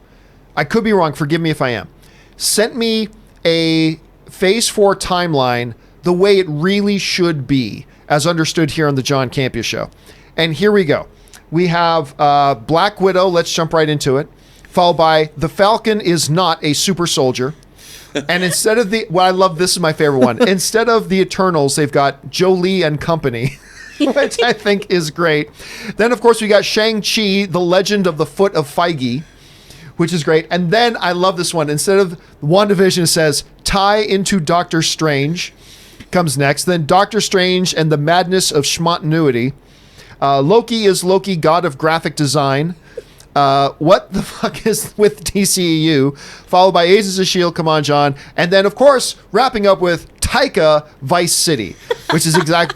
Somebody made this and sent it to me, and it's awesome. I love that. So that just the question here just kind of made me think about that. I'm right now I have to pick Eternals right now only because it's the one that I know is happening. I'm not 100% sure about the other one. What do you guys think? Well, I'm with you. I mean, Eternals is happening. The thing about Eternals is the Eternals and the Deviants are connected to Earth. There's this connection to Earth, whereas the New Gods are truly cosmic. I mean, they come to Earth, but they're truly cosmic creations. And that's another thing that they have going against them, I think, is that the Eternals, you can make it earthbound and have it work still. And sounds from Kevin Feige, sounds like they're going to be earthbound because he said these are creatures beings who've been on Earth for what? They say 35,000 years. Yeah, I mean, they have to do with the the creation of mankind itself. So it's like when you're dealing with the New Gods, you have to create space world. So I think, again, that's something else that it's got going against it. So I think Eternals is going to win this battle. What do you think, Kris? Absolutely Eternals. Right now, and I hope I don't make anyone mad by saying this, but it doesn't feel like DC's on-screen presence has earned the New Gods yet. It doesn't feel like that can naturally happen with all of us going, oh yeah, I get it. Just like the Eternals feels like the next move. And if you want some New God stuff, go watch Young Justice. They're doing some real interesting stuff where they're starting to pepper that in. Their animated stuff is always killer. I'm going to say Eternals for live action on screen. I don't like the DC animated stuff. I love Young Justice. The straight-to-DVD movies a lot of times are very, very big misfires, but Young Justice I think is wonderful. And the Justice League animated series were so good. It was great. A lot of people love that stuff. All right. Aditya writes, I'll get you a Note 10 if you break your Pixel 3 live. Nope. I'm very happy with my Pixel 3. This is the best phone I've ever owned. This is easily the best phone I've ever owned. I cannot even begin. Now, I only have it because my Note 8, I dropped my Note 8 and it landed in exactly the right way. Because I've dropped my Note 8 a number of times, and it cracked and I had to get a new one. So I got the Pixel 3. Beyond a question, the best camera on any phone on the planet. Nothing comes close. And I love this phone. But hey, eventually at some point, I'm going to own a Note again because I do really like the Samsung Note series. Grandmaster writes, over under 60% that we will get an Avatar 2 spoiler discussion before finishing the Captain Marvel spoiler. We actually finished the Captain Marvel spoiler discussion. We did. We did. You might have missed it, Grandmaster, but we actually did finish that one off. Special thanks to Robert Meyer Burnett, who polished that off. And yeah, I did, 4? Yeah, I did. And I did counting the original, maybe 3, but it was a bunch. But we did, Grandmaster, get that one finished off. You'll be happy to hear. All right, Nathan Oswald writes, I love Star Trek Voyager even more than DS9. I never understood the hate for it. Plus, Janeway is a badass, and the entire cast of characters are fantastic. I don't hate Star Trek Voyager. I don't hear a lot of people saying they hated Voyager. I hear a number of people like myself saying it may be our least favorite of the Star Trek series. That doesn't mean we hate it. I did prefer DS9, particularly once they started getting into the Klingon conflict. I started getting really into it a little bit more. And Deep Space Nine, or Voyager, absolutely had its upside, and Janeway was a great character. I liked the Chakotay character. I mean, I just liked a number of them, but I just happen to like all the other ones more. Rob, how would you rank it? I have come to like Voyager. I didn't at first. I think it's very inconsistent, but to me, it's a show of Star Trek tropes. You have the half human, half alien in Roxanne Dawson's character. You've got the holographic doctor, and you've got kind of an amalgamation of these different kind of Star Trek characters that have been mixed and matched. And it didn't live up to the premise that I hoped that it would, which was a Federation ship in the Delta Quadrant cut off from its supply line. How do you go to the new world and bring your civilization, bring the Federation into the untamed regions of space? And I thought that would have been a great idea for a Star Trek show, but then it was like, no, we're going to go home instead. And it's inconsistent. But There are 2 episodes of Star Trek Voyager that I think are some of the greatest episodes of Star Trek ever. One is called Living Witness, and the other is called Blink of an Eye. They're just great science fiction stories. And then there's a lot of great stories within Voyager, and I think it's definitely worth watching. And by the way, you mentioned the holographic doctor. I think my favorite part of that show was, what's his name, Robert Picardo? Yeah. Robert Picardo, who, by the way, is a occasionally recurring character on Orville. He's as a number of Star Trek alum are, but I love Robert Picardo and his doctor character. I really did. All right. He's super nice. I'm in a short film with him. With Robert Picardo? Yeah, it's on Amazon. And he's really nice? He's really nice. I'm so happy to hear that Yeah. because I love the guy. I think he's great. He is great. All right, let's see here. Don't know what to put writes. Anne Sarnoff's father-in-law was the one who greenlit Christopher Reeve as Soups in 1977. I am taking that as a good omen. I just need to hope, John. Who's Anne Sarnoff? I'm sure. forgetting off the top of my head. I don't know. I feel like I was just talking about her for some reason, and now I'm freezing on that. I'm so sorry, don't know what to put. I don't know what you said. I'm taking that as a good omen. An omen for what? I don't know what it is we're talking about. Sorry about that. Don't know what to put. Jake Vidmar writes, question for all of you. Over under 25% that whoever directs Avengers 5 is someone who hasn't directed an MCU film before. You guys are all freaking awesome. Thank you so much, Jake. I'll tell you what. We were talking the other day and a little bit again today about who should direct Avengers 5. Over under 25% that it ends up being somebody else entirely that has never directed an MCU before. I'll take the over on that. I'll take the over on 25%. I don't think it's over 50%, and I don't think it's over like 70%, but 25%? Yeah, I think there's a better than 25% chance it ends up being somebody who has not been in the MCU before. Rob, over under 25%. I think you're right. I'm going to go with you on that one because, Joss Whedon hadn't. Yep. And they brought him in. They brought in somebody they knew could deal with an ensemble cast well. And I think with Avengers 5, they're going to do the same kind of thing. They're going to follow the pattern of how they established the MCU. So I could see that absolutely happening. Kris, over under 25%. The director of Avengers 5 has never directed an MCU film before. I would say over, and correct me if I'm wrong, has anyone in the MCU directed more than 3 films? Or do they usually The Russo brothers. Yeah. The Russo have they brothers done has more done 4. than 3? Okay. They've done I was 4. going to say that's usually a handful of movies and then they kind of get out. So, but I'd say over 25. All right. Next up, we got Tom Grocott who writes, Kris, we need to get John to watch The Last Airbender series. I think it's something he would really enjoy with the father-son dynamic of a certain character and best written character in TV for me. Aw. What are they talking about, Kris? So Avatar: The Last Airbender is a Nickelodeon series that a lot of people argue whether or not it's an anime because it is American made. I believe it's an anime. But it's a really, really great show. It is super compelling storytelling, grounded in which we exist in a universe where people can control different elements. And so there's people of the water nation, some of which are waterbenders, earthbenders, so on and so forth. And the story kicks off with the entire genocide of a people, the airbenders, the air nomads, and this kid who was frozen in ice. And he is the avatar, the person who spiritually has passed on from generation to generation, kind of like a Dalai Lama figure. Right. Yeah. And he was frozen in ice during all this attack on his people, emerges 100 years later, and he has to restore the balance of the world. And he's just a kid. He's a goofy kid who likes making friends and having a good time, who now has this huge weight on his shoulders. But it's an amazing series. If you were to watch something, because I know anime is not your jam, I feel like that would be a good series for you. Now, I've heard a lot of people say that the best incarnation of The Last Airbender was M. Night Shyamalan's movies. That's true? Of course, no. That is the only movie I have ever walked out of. Really? Yeah, I haven't seen the whole thing still, but I got up and went, nope, shut it down, and just left. You know what was funny about that movie? The trailers look good. The trailers looked amazing. I thought the trailers looked really good, and and then wah, wah. All right, maybe one of these days I'll get hooked onto that. Samuel May writes, will you do a spoiler chat for The Boys? No. There's no point in doing a spoiler chat for The Boys. Number one, only people who have Amazon Prime can watch it. Number two, I don't like doing spoiler chats or reviews too far after it's come out, but people watch it at different rates, right? There are people like me who binge watch it in one day. Some people are going to take 2 or 3 months to watch it. So no, unfortunately, I will probably not be doing a spoiler chat for The Boys. Syrian Douglas writes, John, met Margot, Leo, Brad, and Quentin Tarantino last night. Okay, well, that's pretty cool. Yeah. Clearly Whoa. that's some like some kind of Hollywood sex party, or it might have been Once Upon a Time in Hollywood event. I'm going to assume probably the latter on that.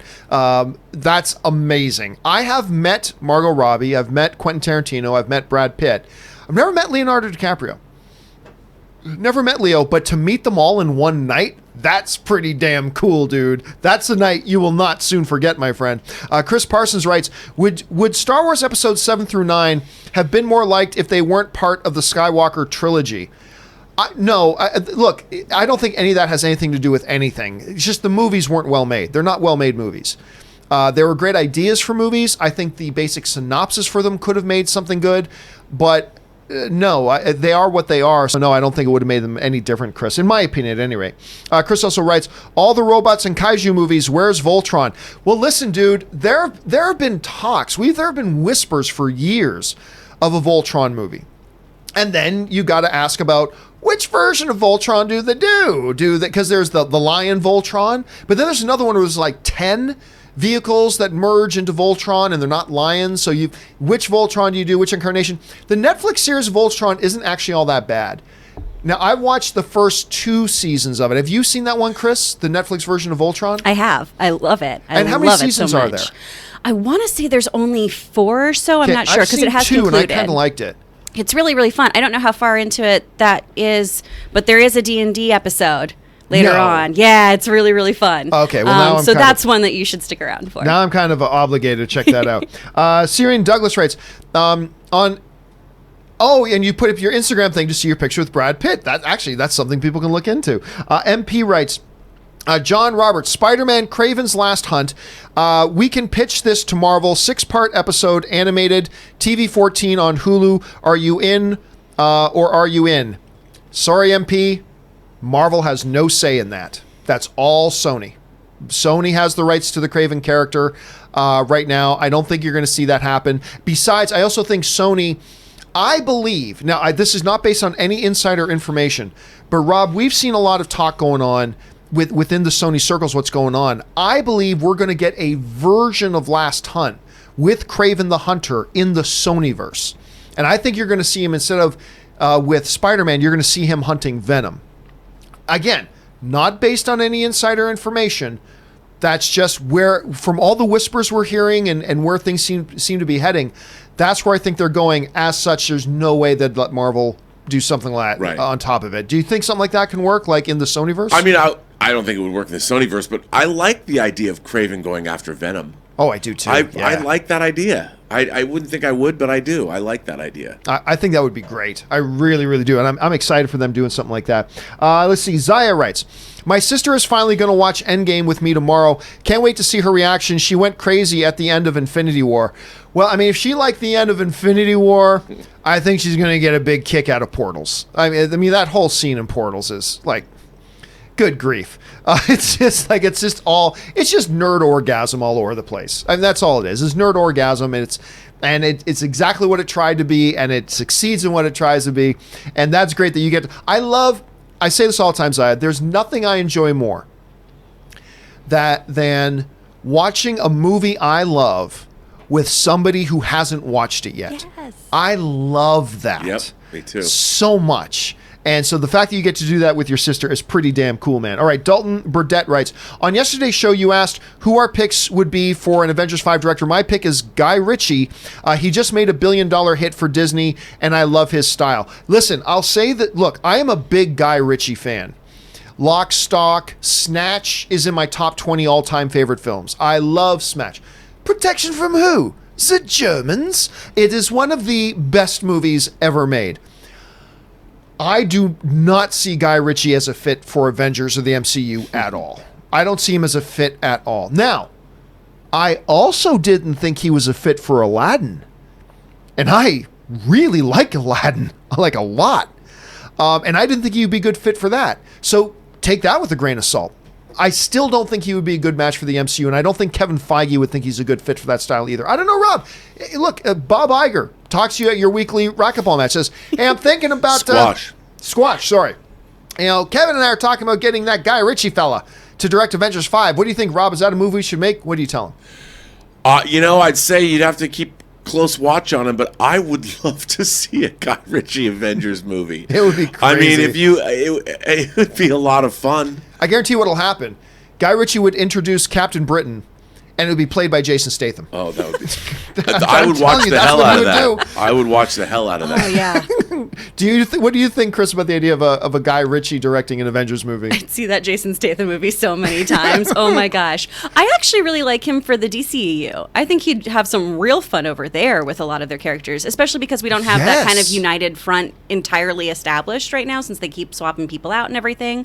So I think that'd be really cool to bring him in there, especially because he has such a distinctive style that, you know, Marvel already kind of has its thing going on. I'd like to see somebody make a really cool impact on DCEU. I can just see him as Captain Britain, like meeting, I don't know, like a Scarlet Witch.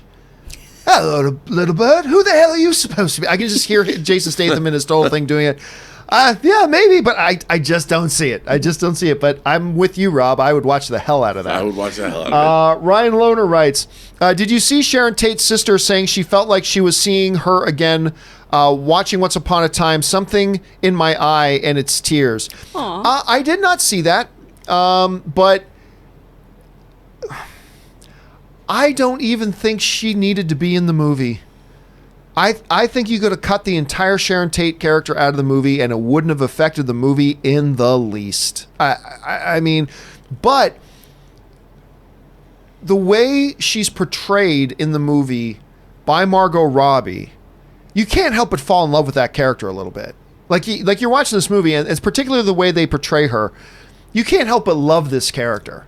You do, and you love the character. You think she's great. Still had no function in the movie whatsoever, but that's awfully nice to hear. Rob, what do you think about those comments? I hope that's true. I mean, I would hope the reverse wouldn't be true, but it's nice to know that that's happening. I feel good. I watched a show that interviewed her sister extensively, and I mean, to have your life tainted for the rest of your life by what happened, it's nice that she got some happiness from that film. Yeah, Kris, I can't remember. Have you seen Once Upon a Time yet? I haven't yet, and we all had talked off camera about how I'm not a huge Quentin Tarantino fan. That's right, yeah. But the more I hear about this movie, the more I'm excited to see it, because before it's just kind of been I'm going to go so that I know what's going on, and I'm part of the zeitgeist, and I'm part of the conversation.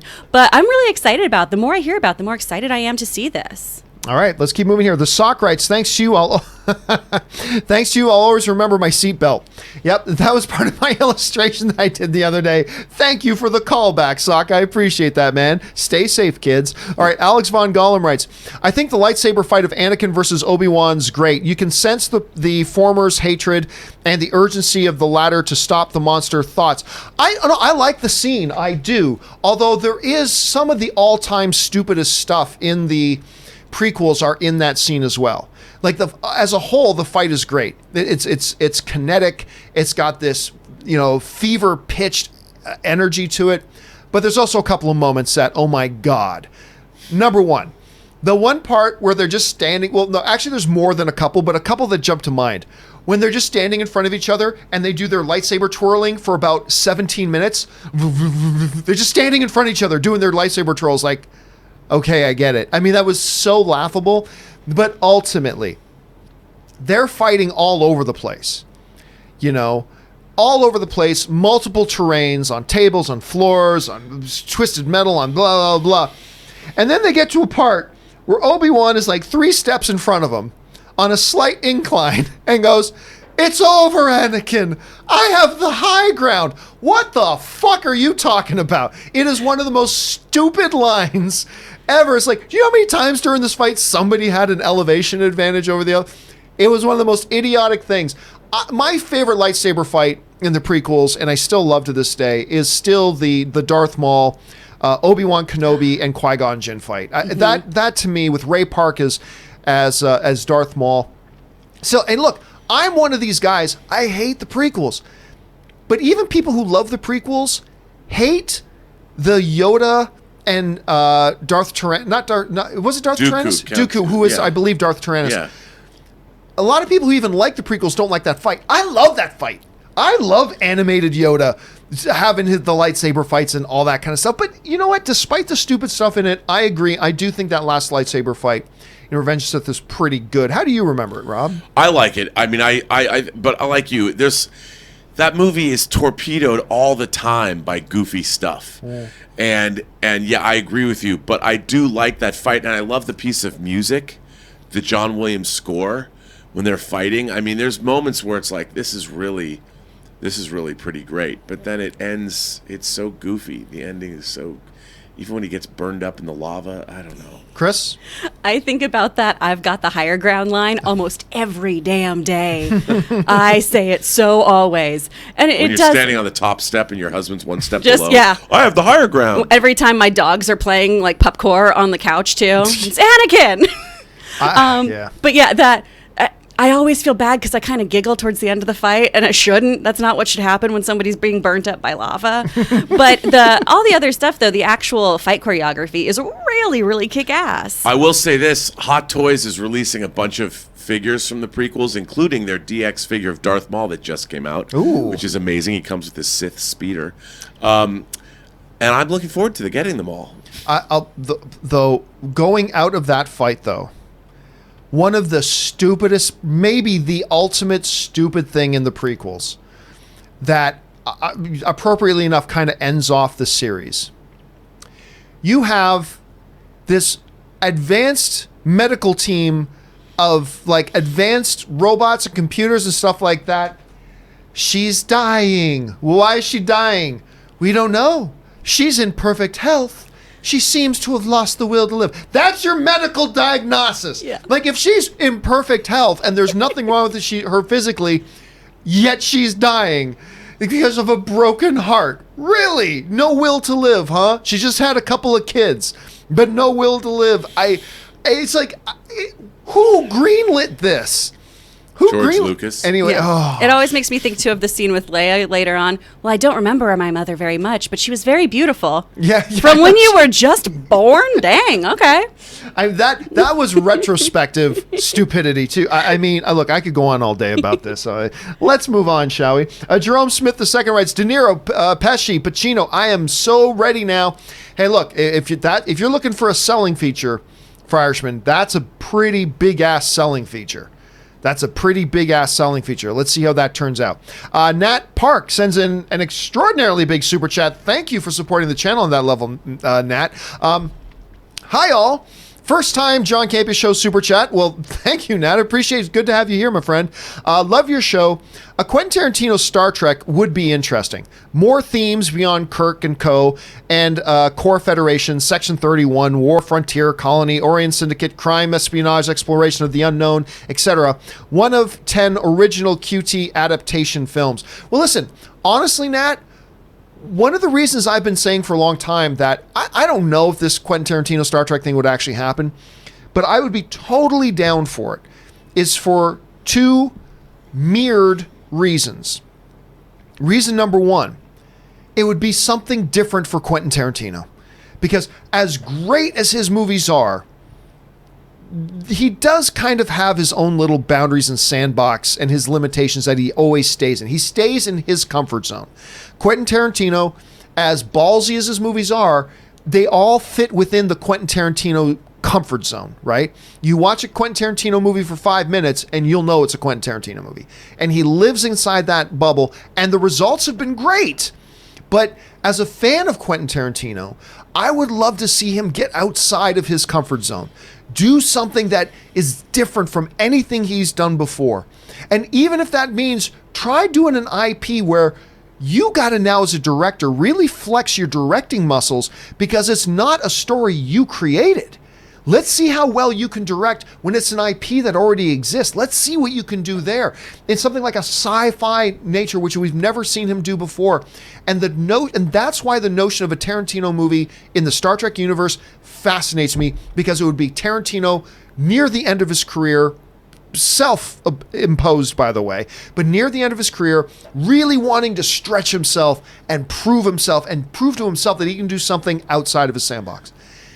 And the mirrored reason for that to me is, holy crap, it would be a totally different Star Trek movie than we've ever had before. And that excites me. Different doesn't automatically mean good. Let's be clear about that. Different doesn't automatically mean good. I mean, like I said before, you can make a Superman movie and say, but this Superman, he's going to be a crab. He's just going to be a giant crab, and he'll be called Crab-L. There, that's different. That means good, right? No, it's different, but that doesn't mean it's good. But I'd be fascinated to see it, and on those levels, those two mirrored reasons why I would also be really excited in that. Rob, as the biggest Star Trek fan I know, and I know you're a big fan of Quentin Tarantino as well. I am. Your kind of thoughts about what would excite you, what would concern you about the notion of Quentin Tarantino doing Star Trek? Well, I have always liked the notion of people examining venerable franchises in a new light. And they're not constrained by the canonical shows or properties that we love. Like, for instance, I always go back to the Gundam franchise, the animated Gundam franchise from Japan. I canonically love the Universal Century, which is the Gundam continuity. But they have made shows that are way outside of that continuity. Wing Gundam, Turn A Gundam. They're different Gundams. They re-examine the Gundam franchise through a different lens. And I think it's really interesting. So I would love it if Quentin Tarantino came in and made a Tarantino Star Trek movie where, yeah, you had the characters. If you wanted to use this new cast with Zachary Quinto and Chris Pine, go ahead, use those characters. Show us the Star Trek universe through the prism of Quentin Tarantino. So it doesn't have to be part of canonical Star Trek, but it's a Star Trek movie that uses the Star Trek tropes and maybe the characters, but remixed in a way that we've never seen before. And have us look at it in a different way. It's still recognizably Star Trek because he'll play with those tropes. Boy, will he play with them. Yes, he will. But he'll do something with them that I think would be unique and interesting to watch. And I think even as a diehard Star Trek fan, I'm not going to be like with Star Trek Discovery. That is so not canonical, and it makes me want to pull my teeth out and scoop my eyeballs out with a teaspoon. But that wouldn't be the case if Quentin Tarantino said, look, I'm doing my version of Trek. It's going to be what I want it to look like, and it's going to be, unfettered by what you've seen before, and it is going to be unfettered. It's not going to be... you don't have to. It's not your mom's Star Trek, not your dad's Star Trek. It's my Star Trek, and I'd love to see that. So yeah, I mean, there you go. So Nat, I agree. I would love to see that. And again, Nat, thank you so much for supporting the channel on that level. It's always great when people who will actually step up and actually support the content they enjoy. So thank you so much for that, sir. We appreciate it. And all of you are sending in super chats. Speaking of which, listen, guys, we've run out of time now for Robert and Kris. They have things that they got to do and places they need to be. So we're going to say goodbye to them at this point. Rob, as always, it is one of the greatest honors of my career to have you on this show. So where can people find you online, sir? You can find me on Twitter at BurnettRM, find me on Instagram at RMBurnett, or find me on my own YouTube channel, The Burnettwork, or its adjacent website, theburnettwork.net. And Kris, it's always fun having you here. Where can people find you? You can find me on all social media at actor Kris Carr, and then you can also find my YouTube channel, Nerdwire. And again, guys, thank you both so much for being here. And listen, guys, we still have a lot of other questions to get to here. So let's keep on rolling for like another half hour and keep taking more of your live questions. Anthony Cullen writes, talk about ironic. I go see a movie with Tony Stark's glasses. I get home and realize I left at the theater my pair of Tony Stark glasses. That is one of those frustrating, FML kind of moments. But yes, that is irony, Anthony, and completely frustrating. I feel your pain, brother. I have in my day, my friend, left a lot of things at the movie theater. I've left a lot of things at the movie theater. All right, Ben Rayner writes, local theater shows classic movies on Tuesday nights. Last night I saw Godfather. Nice. Incredible on the big screen. Next week, Fast Times at Ridgemount High. Very nice. And week after, Wizard of Oz. That's a local theater that does that? If you're in LA, let me know where that is. I don't think you're in LA, Ben, but that sounds great. I would love a theatrical experience. Whenever there are some theaters in LA that like once a year will play The Princess Bride. I always go and watch those. Like me and Ann will go and watch big screen versions of Princess Bride to watch with an audience and all that that's great. And for you to have an opportunity, first of all, to watch The Godfather on the big screen, that is insane. That is great. Fast Times at Ridgemount High, which is such a classic. Wizard of Oz, obviously. That is some cool stuff, man. I envy you that you live close to a theater that does that. That is great. Slim Trav writes, how's Roman Reigns in the film? I don't think he has any dialogue. Yeah. I actually don't. I mean, he's in a number of shots. I don't know that he actually had any lines. He might have had one line that maybe I missed, but just doing the action, he was great, and he looks great in the movie. And they didn't really need him to do anything. To be honest, they didn't need him to do anything more than that. But if I'm not mistaken, I don't think he even had a single line in the movie. Big Vic 5BN writes, did you see the Phase 5 photo posted by Ryan Reynolds? Yeah, it wasn't a Phase 5 photo.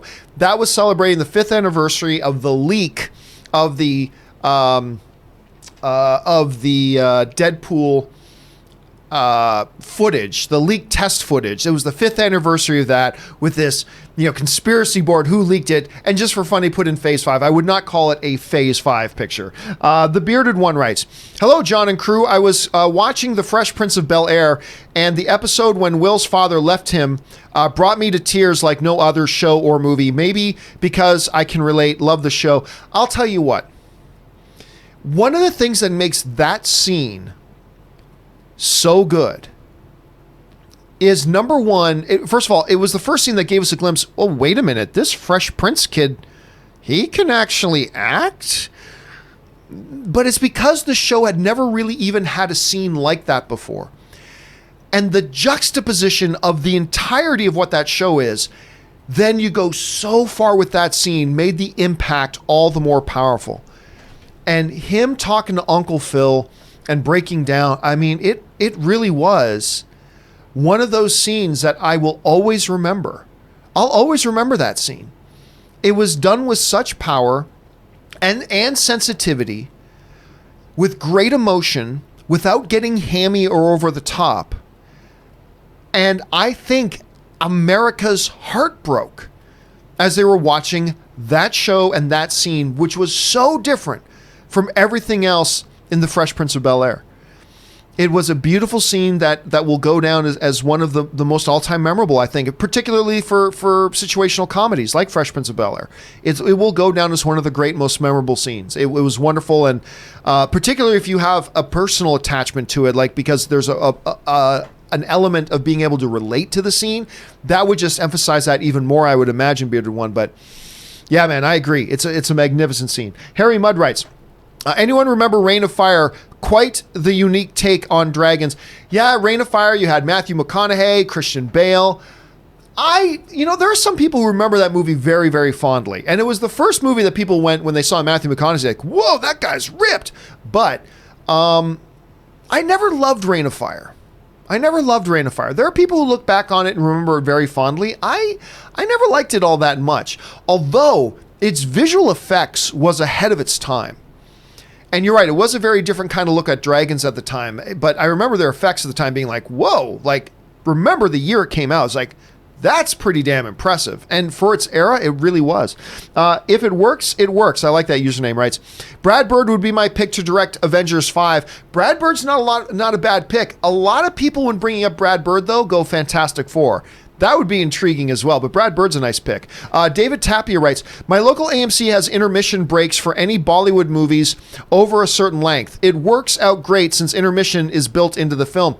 There's a great example where maybe even, because AMC, I really like that AMC, a number of years ago, they decided that, you know what, Bollywood films are going to be a priority to us. I was still there when they were first getting that program going. And I'm really happy to see that they continue with that. They bring really, actually, at my local AMC, they show a number of Bollywood and Filipino films, which makes Anne happy. But I like that they do that. And apparently they put in the intermissions as well. I like it. I support the idea. I do. Harry Mudd writes, I would love to see Ironheart in Avengers 5. Doubt it will happen, though, but it would be cool. I'm not all that down with it because I don't really like... what's the word I'm looking for? I'm not a big fan of characters that are just based on other characters, right? I'm not really interested in Ironheart, to be honest with you. That doesn't mean they couldn't do it and do it great, and maybe I would love it. But I personally, I gotta admit, I'm really not down for Ironheart. All right, Harry Mudd also writes, stay hydrated, my friends, drink lots of fluids. I don't know if that's a quote or if that's just good life advice, because it is good life advice, Harry. Murray Reich writes, one of two. I took my wife, mom, and my brother's kids to see Lion King, and they all enjoyed it. I myself am lukewarm about it. I thought the acting and visuals were great, but when the lions and certain characters speak, there's no emotions on their faces because they all look like real lions. I didn't like the shortened version of Scar's song. I believe that's more of the Broadway version of it, by the way. I felt certain scenes from the OG were rushed or shortened. Overall, I was glad I went to see it as an experience. To me though, yeah, it didn't show a lot of human emotion because it wasn't meant to show human emotion, because it's not meant to be traditional 2D or CGI animation. It's meant to feel real. You either try to do it to feel real or you don't. And that's why it completely worked for me, because it did feel real. Lions' faces don't make the same kind of expressions that our faces do. And therefore, the movie, it shouldn't have that, right? It shouldn't have that. And you know what else makes me laugh? I read some people, and it's fine if people don't like it, and that's fine. But what does make me laugh a little bit is some people saying, oh, there's no point in this. It was just so much like the original. It was basically just the original. Why do it? Yet at the same time, 7 or 8 months ago, when a report came out that the movie wouldn't have one of the songs, Be Prepared, everybody freaked out. You can't do Lion King and not have Be Prepared. And yet then everybody complains that it's too much like the original. Yet when they say that maybe one song will be missing, everybody freaked out and lost their minds. But whatever. I actually really did like their iteration of Be Prepared. I don't think that the original 94 version would have fit in this movie, personally. So I did like the way they do that. But I'll tell you the thing that I don't like. I did not like the whole scene with Beyonce's new original song. I'm not against original songs. Hell, they put one in Aladdin. I thought it was great. But the Beyonce one in this felt out of place. It felt forced in, felt shoot in, and all that kind of stuff that I just didn't dig. But like every other film, Murray, not every movie's going to hit everybody the same way. I'm glad your family liked it. I'm glad you enjoyed it. You clearly didn't enjoy it as much as I did, but that doesn't mean you're wrong. It doesn't mean I'm wrong. It's just, we saw it and we had different experiences with it. But I did like a couple of those things myself, I got to say. But anyway, thanks for sharing your thoughts on that, Murray. I appreciate that, brother. All right. Either Audrey writes, one of two. Weekly anime recommendation, genre, slice of life / comedy, working. Takanashi gets a job at a family restaurant like Coco's or Denny's, only to find out that all the employees are quite ... eccentric. One of my top 5 anime currently. Okay, that sounds like an episode of Seinfeld. I don't know why. For some reason, I'm reading that and it feels like an episode of Seinfeld. But that sounds really interesting. One of the things I really do love regularly is that for those of you who are relatively new to the show, either Audrey every once in a while pops in these weekly anime things. And even though I'm not a big anime person myself, I constantly hear from people that they said, oh yeah, I want to go check out that anime that was recommended on your show. And that it's great that you recommend these. So thank you, Either. It's too bad Kris wasn't here because I think she might have mentioned that one before. I'm not 100% sure though, but thank you for the recommendation, man. All right, Murray Reich writes, it would have costed me, without the Stubbs benefit, convenience fees, and A-list for 7 people close to $140. Instead, it came out to just $36. My mom was, woo! Yeah, I mean, look, taking 7 people to a movie, all that kind of stuff, it's going to be expensive when you take a lot of people. I mean, absolutely. But that's why, man, there are some great things, Murray, for film fans now, whether it's A-list, Regal's plan, which isn't as good as A-list, but it's still pretty good if that's what you've got around you. There are some really, really good programs now coming out for film fans that are saving us a lot of money and getting us out to the movies more. And I think that's awesome. And that's great that you found a combination way to save yourself over $100 for a night out at the movies. That's awesome. Good on you, sir. You're an inspiration to all of us. All right. Harry Mudd writes, watched House, the episode Games, and discovered Jeremy Renner portraying a case of the day. Interesting. I never really watched House. I mean, I've always heard it's a fantastic show and all that kind of stuff, but I never really watched it. I mean, that's the Hugh Laurie one, right? I believe that's the one he was in. I think I saw 1 or 2 episodes, whatever. So clearly I don't know what the episode is, but it is neat because there are shows like that, like Law and Order, Star Trek, the various Star Trek shows, House, where you go back and you realize there are a lot of actors who popped up in individual episodes of those shows, like especially Law and Order, where it's like they were on those before they hit it big, and it's kind of fun and funny to see them in that state before they got really big. So it's cool that you're able to pick that out, Harry. All right. Edgar Magana writes, any word on the state of Friday the 13th? A mess. It's still, I mean, it looked like it was getting more clarity, but then more court stuff came up. They're still fighting over who has the rights to what. So it doesn't look like, if I'm remembering correctly, it doesn't look like we're any closer to getting any kind of a settlement on that. Estevel writes, just watch Once Upon a Time. Margot Robbie added nothing to the story, in my opinion. Movie could have been shorter and better. Brad Pitt is amazing, though. So is, and by the way, Margot Robbie is great. It's just that the character wasn't needed. It's not that Margot Robbie didn't add anything to it. It's just that the character didn't add anything to the movie. You easily could have cut that entire character out. Then made just a few minor adjustments to the narrative and you would have been perfectly fine. You would have saved about 30 to 40 minutes of the movie. Had much better pace. But you're right, Brad Pitt was incredible in it. I thought Leo DiCaprio was incredible in it. I thought there were a lot of really good supporting performances in it. It was a movie that was too long, dragged out, had a lot of unnecessary stuff, and no discernible plot. But at the end of the day, I still had fun with it. I still thought it was quite enjoyable because it was a movie of moments, and I thought the moments were great. Murray Reich writes, when we were watching The Lion King, they played the Cats trailer, and one nephew LOL at how bad it looks, and one other was yelling, what the heck is that? I'm telling you, man, first of all, again, I think the visual effects in the Cats trailer look great. I just thought it was a bad trailer. Bad trailer. You know, talking before about the trailer's got to move your needle, and the Irishman one did not move my needle, but the Cats one moved my needle down. I'm actually less looking forward to Cats after watching the trailer than I was before the trailer. So they've got some ground they need to make up. They got to reassess their marketing strategy with their trailers and come out strong with their next trailer, because right now they're not making the movie look good, my friend. Harry Mudd writes, I recommend the original Rollerball from 1975. Very good dystopian sci-fi movie. It's funny you mentioned it, Harry, because I think Rob mentions that movie all the time. Rob mentions the Rollerball movie quite often. He talks about that film. He enjoys that film, so it's fun that you were bringing that up too. Calvin Black Deer sends in a really big super chat. Thank you, Calvin, for supporting the channel on that level. 1 of 3. 5 years ago, we lost. All of us. We lost friends. Oh, this is the Cap speech. We lost family. We lost a part of ourselves. Today, we have a chance to take it all back. You know your teams. You know your mission. Get the stones. Get them back. 1 round trip each. No mistakes. No do-overs. Most of us are going somewhere we know. That doesn't mean we should know what to expect. Be careful. Look out for each other. This is the fight of our lives, and we're going to win, whatever it takes. And then, Calvin, almost the best part of that speech is, well, I think it was Rocket that goes, he's really good at that. And Ant-Man's like, right? I mean, which is what we're all thinking.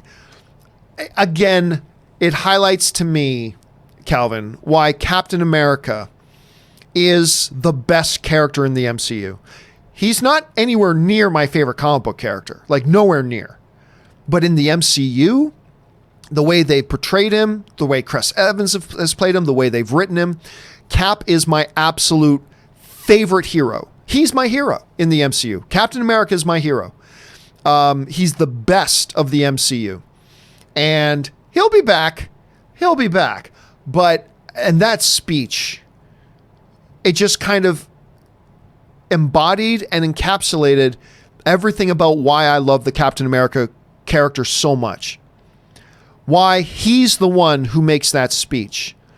Why at the Portals battle, why it's behind him that everybody rallies. That when the battle is going on and they need to win, he's the one everybody's coordinating with. And Cap I just love it. And that scene and that speech, Calvin, is just so powerful and so moving. Look, Endgame is a movie of moments. It's got a number of big, high profile, very impactful moments. But that speech is definitely one of them. That's definitely one of them. And I love the speech. It has so much meaning, and I adore it, and I love it. And I'm glad you quoted it, man. I didn't have time yesterday to actually buy my digital copy of Endgame. I got to make sure I do that today. I'm going to do that today. And yes, I think Rob and I are going to do a commentary on it. I think we're going to do a viewer commentary on Endgame. So tune in for that. All right. Ron G writes, "Hey, John, I've been watching a long time, and after finally seeing the Fast series because of your show, I am left with just one thought." Just one thought. Justice for Han. Well, Rob's going to be very sorry that he's not here for that. I am, of course, a more hashtag Han had it coming guy, but there's a lot of people out there for the Justice for Han thing. Man, Rob, who I know will watch this later, Rob is going to be very, very happy, Ron. Rob is going to be incredibly happy. You, I believe, are now his favorite viewer just for writing that. But it's cool that you got on board and started watching the Fast and Furious. It's dumb fun, man. Dumb fun. Some more dumb than others, some more fun than others. But it's funny. I never even liked the Fast and Furious franchise. I never liked it. 1 through 3, never liked them. And then all of a sudden 4 came, and I'm like, that wasn't bad. And then 5 came out, and it was brilliant. And I've really enjoyed the series ever since. And I had fun with Hobbs and Shaw, even though it's pretty dumb. And I think it's going to have a questionable Rotten Tomatoes rating. I don't know. Maybe it'll be high. But I have a feeling because of how dumb it is in many ways, it'll probably be pretty low. But I enjoyed it. What can I say? Anyway, thanks for sending that in, Rob. Let's see. Harry Mudd writes, "Only Nicolas Cage can rant the alphabet." What was that from? Is that from something? I'm missing it. But anytime you mention Nick Cage, I got to smile. Roman Bryant writes, "Yes or no, Batman can wield Mjolnir?" No, there's far too much darkness in him. I would say no, he couldn't. Jim Jam Baru writes, I like that name. 1 of 2. That moment you realize It Chapter 2 is only 15 minutes shorter than the entire original miniseries. Runtime aside, I'm still super excited for it. Do you think the infamous deleted scene from Chapter 1 where Pennywise eats a baby will be included in Chapter 2? I know it's wrong, but I hope. Go Dark WB. Well, I mean, it's not that it's wrong. It's a horror movie about a demonic monster who's going to do demonic, horrible things. I mean, he ripped the arm off a child. So, I mean, what's the thing showing him eating a baby? I will say this, though.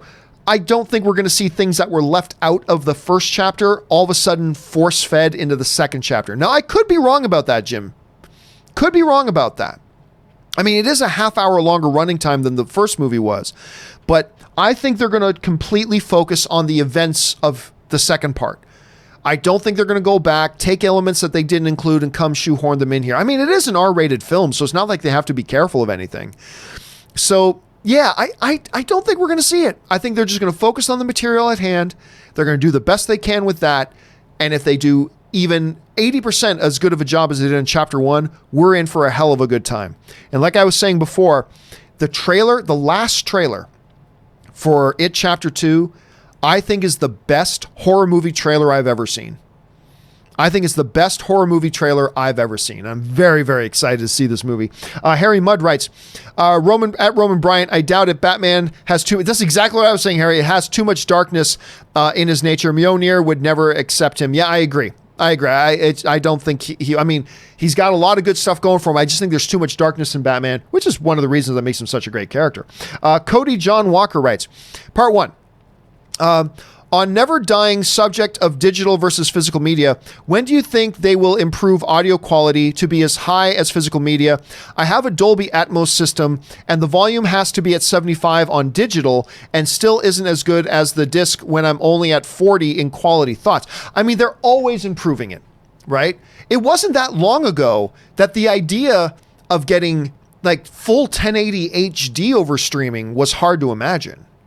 It wasn't that long ago. And now we have 4K streaming, right? The technology is always improving and it won't be that long. Now, and remember, Cody, I want to point this out too.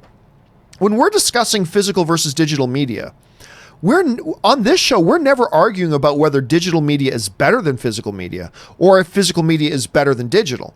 We've only ever really been talking about the fact is that digital media is dying. We can make an argument about whether it should be dying or not, but the fact is it is dying. All the numbers point to that, clearly point to that. Even Rob, who is a diehard physical media guy, will point out all the facts that, yep, physical media is dying. It's not going to be around for much longer. But there are definitely advantages to physical media, no doubt.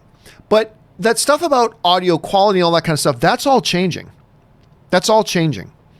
The technology improves, all that kind of stuff, and it feels like it's changing month to month. So honestly, I really don't think long. I really don't think long. It's going to be an issue for very long, Cody. But let's find out. Stephen Griunk writes, "Watch Starship Troopers for the first time." I still remember the first time I watched Starship Troopers, and not exactly what I was expecting. I mean, oh my God, that movie is gory. There's nudity and sex. I wasn't expecting all that, but they went hard R. I love Michael Ironside in that movie. Rico, you know what to do. I unabashedly love Starship Troopers. It's such a B movie, but so enjoyable. And to this day, I enjoy watching Starship Troopers. I'm glad you got on board, man, and you've had a chance to start watching it as well.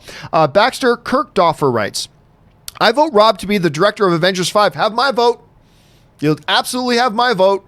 I would love to see Rob direct a film like that. I think that would be great. He'd bring his imagination to it. I think it would be wonderful, Baxter. And I'm sure Rob will love hearing that too. Thanks for sharing that." Ron G writes, "What are your thoughts on Murder in the First, 1994, and Kevin Bacon's performance? It always seemed very underrated and never gets talked about." Now, I think I know the movie we're talking about.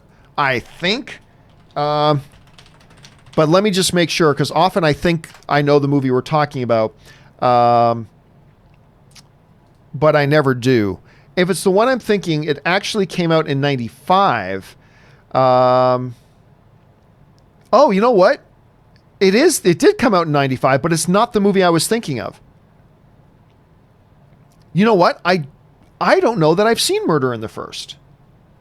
This one. This isn't the movie I was thinking about. So this has got Christian Slater, Kevin Bacon, Gary Oldman. What a cast. William H. Macy. R. Lee Emery, who recently passed away, obviously, unfortunately. What a cast! You know, I don't think I've watched it, Ron. I don't remember watching it. I was thinking of a different film altogether. That's not the film I was thinking of. So I don't know, but you've put it on my radar. Look, I love Christian Slater. I love Gary Oldman. I love Kevin Bacon. It looks like it's a legal thriller. I've got a soft spot for legal thrillers. I may have to check that out, my man. All right, where are we at here?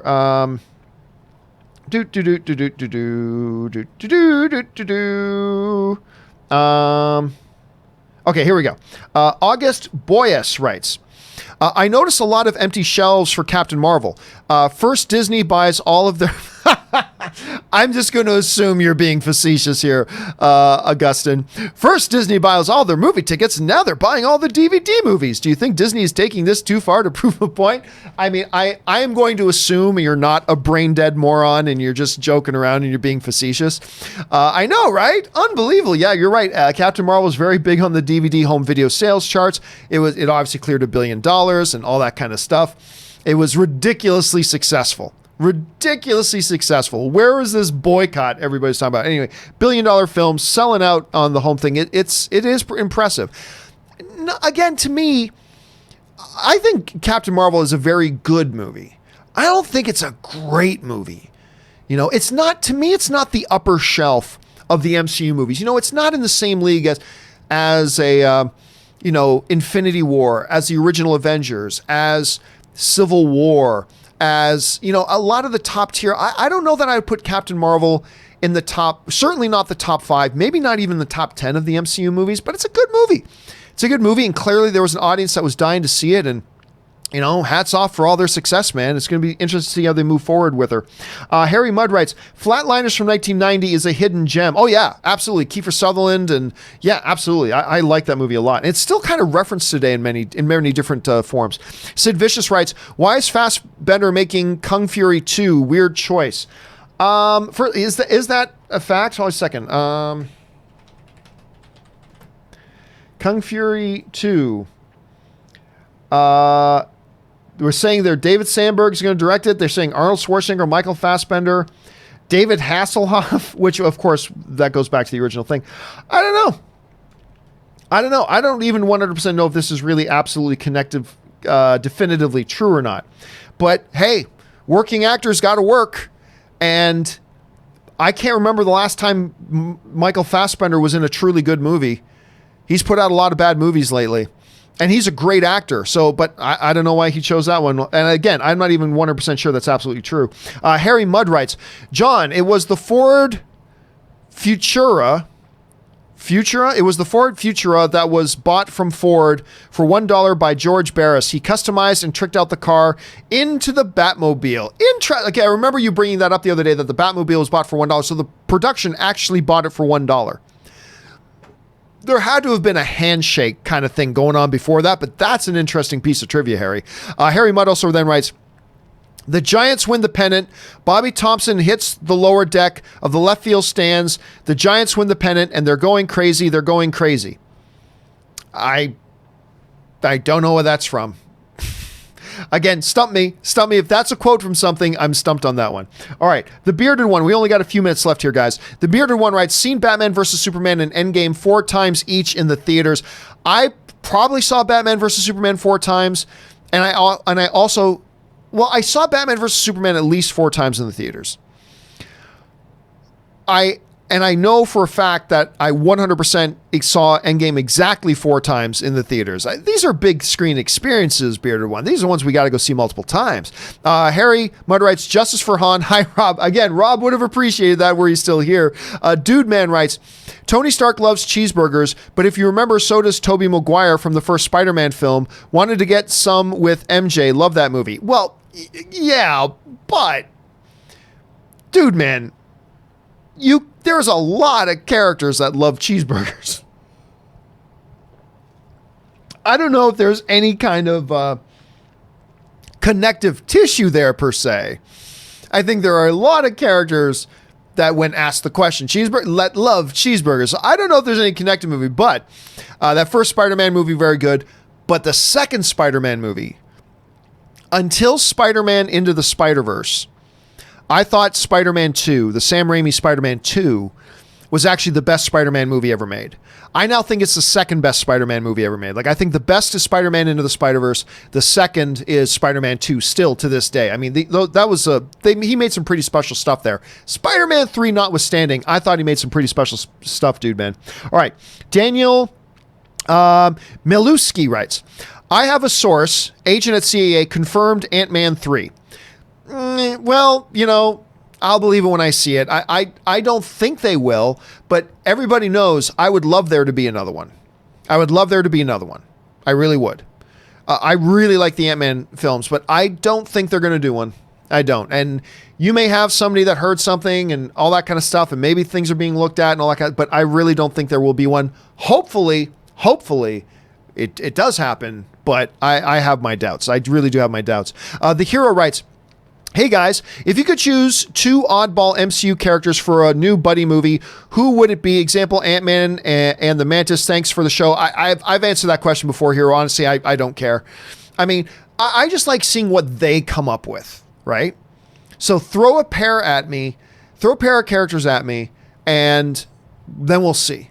We'll see, right? But I honestly don't know off the top of my head who I think would be good ones together. I mean, look, some of the ones they do make perfect sense. I never would have thought Doctor Strange and Scarlet Witch, great.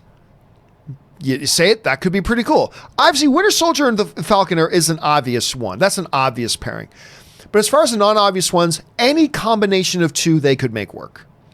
Any combination of 2 they could make work with the right writers and everything. It's kind of like the same villain issue, right? It doesn't matter what villain you put in. It only matters about how well do you write the story and the characters. To me, with the MCU, it doesn't matter what 2 characters you put together. It doesn't matter. All that matters is, do you get a couple writers with a great vision for it and write the characters wonderfully, put them in a great story and make a great script around it, then it'll work. I mean, you could put Odin with Luis. You could put from Ant-Man the Luis character with the All-Father Odin. Boom, that'll work. They could come up with a way to completely make that work. Now, somebody's going to make a poster of that. Luis and Odin, and have Luis tell the story of the history of Odin, and it takes him like 5 hours to do it. Anyway, so yeah, I really don't care. It could be any combination of any 2. As long as they write it well, it would be a big winner, Hero. All right, Royce Freeman writes, I love the new Tarantine. I love the new Tarantine, a movie I love the new Tarantino, a movie, and I saw a review saying the movie was contrived to justify the violence against women at the end. Are you trying to say you love the Tarantino movie? Are you talking about Once Upon a Time in Hollywood? Anyway, I love the new Tarantino movie. I saw a review saying that the movie was contrived to justify the violence against women. That's bullshit. That's total bullshit. That's a stretch. That's a total stretch. There's a lot of violence against people in this movie, whether they're male or female. And yeah, no, I think that's total. That's somebody with, it sounds to me like it's somebody with an agenda. Again, whether they liked or disliked the movie, totally cool. I'm not in love with the movie. I enjoyed it, but I'm not in love with it. And if they hated the movie, nothing wrong with that. But that sounds like a real stretch to me. That's a real stretch of logic to me. Nat Zegri writes, don't want to get political, but you think Kevin Spacey will ever return to Hollywood? Bad guy, great actor, redemption. Can you still watch him? Thanks. No, I don't think he's ever going to return to Hollywood. I don't think anybody's going to put him in a movie again. I mean, Kevin Spacey might finance his own movie someday, but no real distributor is then going to distribute it. I don't know. I don't think we're going to see him again. Can I still watch his stuff? It's weird. It's something in my brain that I cannot explain. All of his older stuff I can watch. It's almost like because my brain associate that with a time before we knew he was what he was, right? But I don't know that I'd be able to watch anything new with him. I can't justify that, by the way. I can't justify that. I have no idea. It makes no logical sense that I could still watch his older stuff and not have that problem, but I couldn't watch a new thing he does and have that problem. It makes no sense. I can't explain it. I'm just telling you honestly what goes on in my head as I watch. So, yeah, there's that. Andres Moran writes, where are we at here? John, I've always loved movies, but thanks to you, I've learned to appreciate the score, filmography, directing, and for that, I thank you and love your work. Oh, thank you so much. And it is great. The more you start to notice all the different things that go into a movie, the more you appreciate the movies, right? I've found that true for myself. You've clearly found that true for yourself as well. And that's awesome. And thank you for saying so, man. That's a nice, kind thing to say. All right, just a couple more, guys, and we're going to wrap it up today. Andres Moran writes, I finally saw Airplane. Those lines were priceless. Probably the best spoof movie of all time. I mean, my favorite is still Spaceballs, but undoubtedly the most classic of all the spoof movies ever, the original Airplane. Good on you for getting around to watching that. Bearded One writes, I want to see Mission Impossible 7 go to space. I wouldn't doubt it. The only question to me is now, which movie franchise goes to space first? Mission Impossible or Fast and Furious? Which one gets into outer space first? That's what we're trying to find out here at this point. Space King Luna writes, they should make a movie about something good. That's a great idea. They should make a movie about something good. You should be... Seriously, I mean, it's almost like some studio execs don't get that, but you should be a studio exec, Space King Luna. They should make a movie about something good. All right. Brandon Barrett writes, I'm tired of people keep trying to back then Reeves Superman. Oh, to bring back then Reeves Superman. I like the way gave Man of Steel Superman dimensions. There's different iterations of Superman. He's not just one way. I completely agree, Brandon. Clearly. I mean, again, you can only have, in my opinion, the Superman that some people are clamoring for. If that's what they like, that's what they like. That's great. But you can only have that Superman if you put him in a particular environment, right? You got to put him in a world where that Superman makes sense.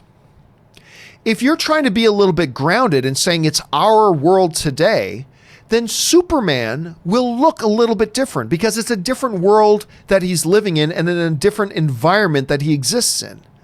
And that will affect the character. And look, there's a lot of people that Christopher Reeve is the best Superman ever. Awesome. To me, the Henry Cavill is the best Superman ever. Awesome. Neither I am right nor are they right. My only observation is, if you want it to be in our world today, Superman will look different than the Superman that was in a different context. And that's the only argument I make. And so whether you prefer one or the other, nothing wrong with that. I'm just saying you got to accept that you can't take that Superman and put him in this environment. That doesn't work because that Superman will look a little bit different. That's my only point. All right. At a time, I'm just going to take a quick scan to see if there's anybody else who sent in particularly big super chats. Grandmaster did write, I might be blind, but I can't find your final Captain Marvel spoiler video. It's the one you said kept forgetting about again and again. I'm sorry, it could be a joke. Finally uploading. Sorry if I'm wrong. No, it's there because I did get...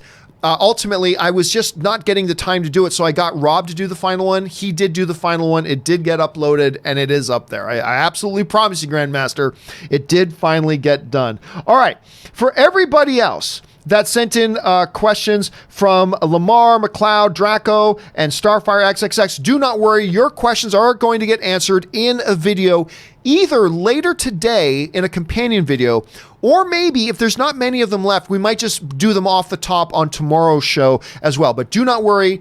One way or the other, whether it's a companion video or whether it's off the top on tomorrow's show, your questions that you sent in are going to get answered. All right, guys, that will do it for today's installment of the John Campea Show. Thank you so much for being here and being a part of our film fan community. Special thanks to Robert and, of course, Kris for being here and lending their insight and fandom and expertise into it as well. Thank you to all of you who sent in questions, and thank you to all of you who just were here to watch the show and just indulge in some film fandom together. I appreciate that. Don't forget, guys, the John Campea Show returns again tomorrow. Make sure you come back and join us. Me and a couple of guests, we're going to be talking about a whole bunch of other different things. Make sure you're here to join us for that. That'll do it for me for now, guys. Thank you so much for being here. My name is John Campea, and until our next show, bye-bye.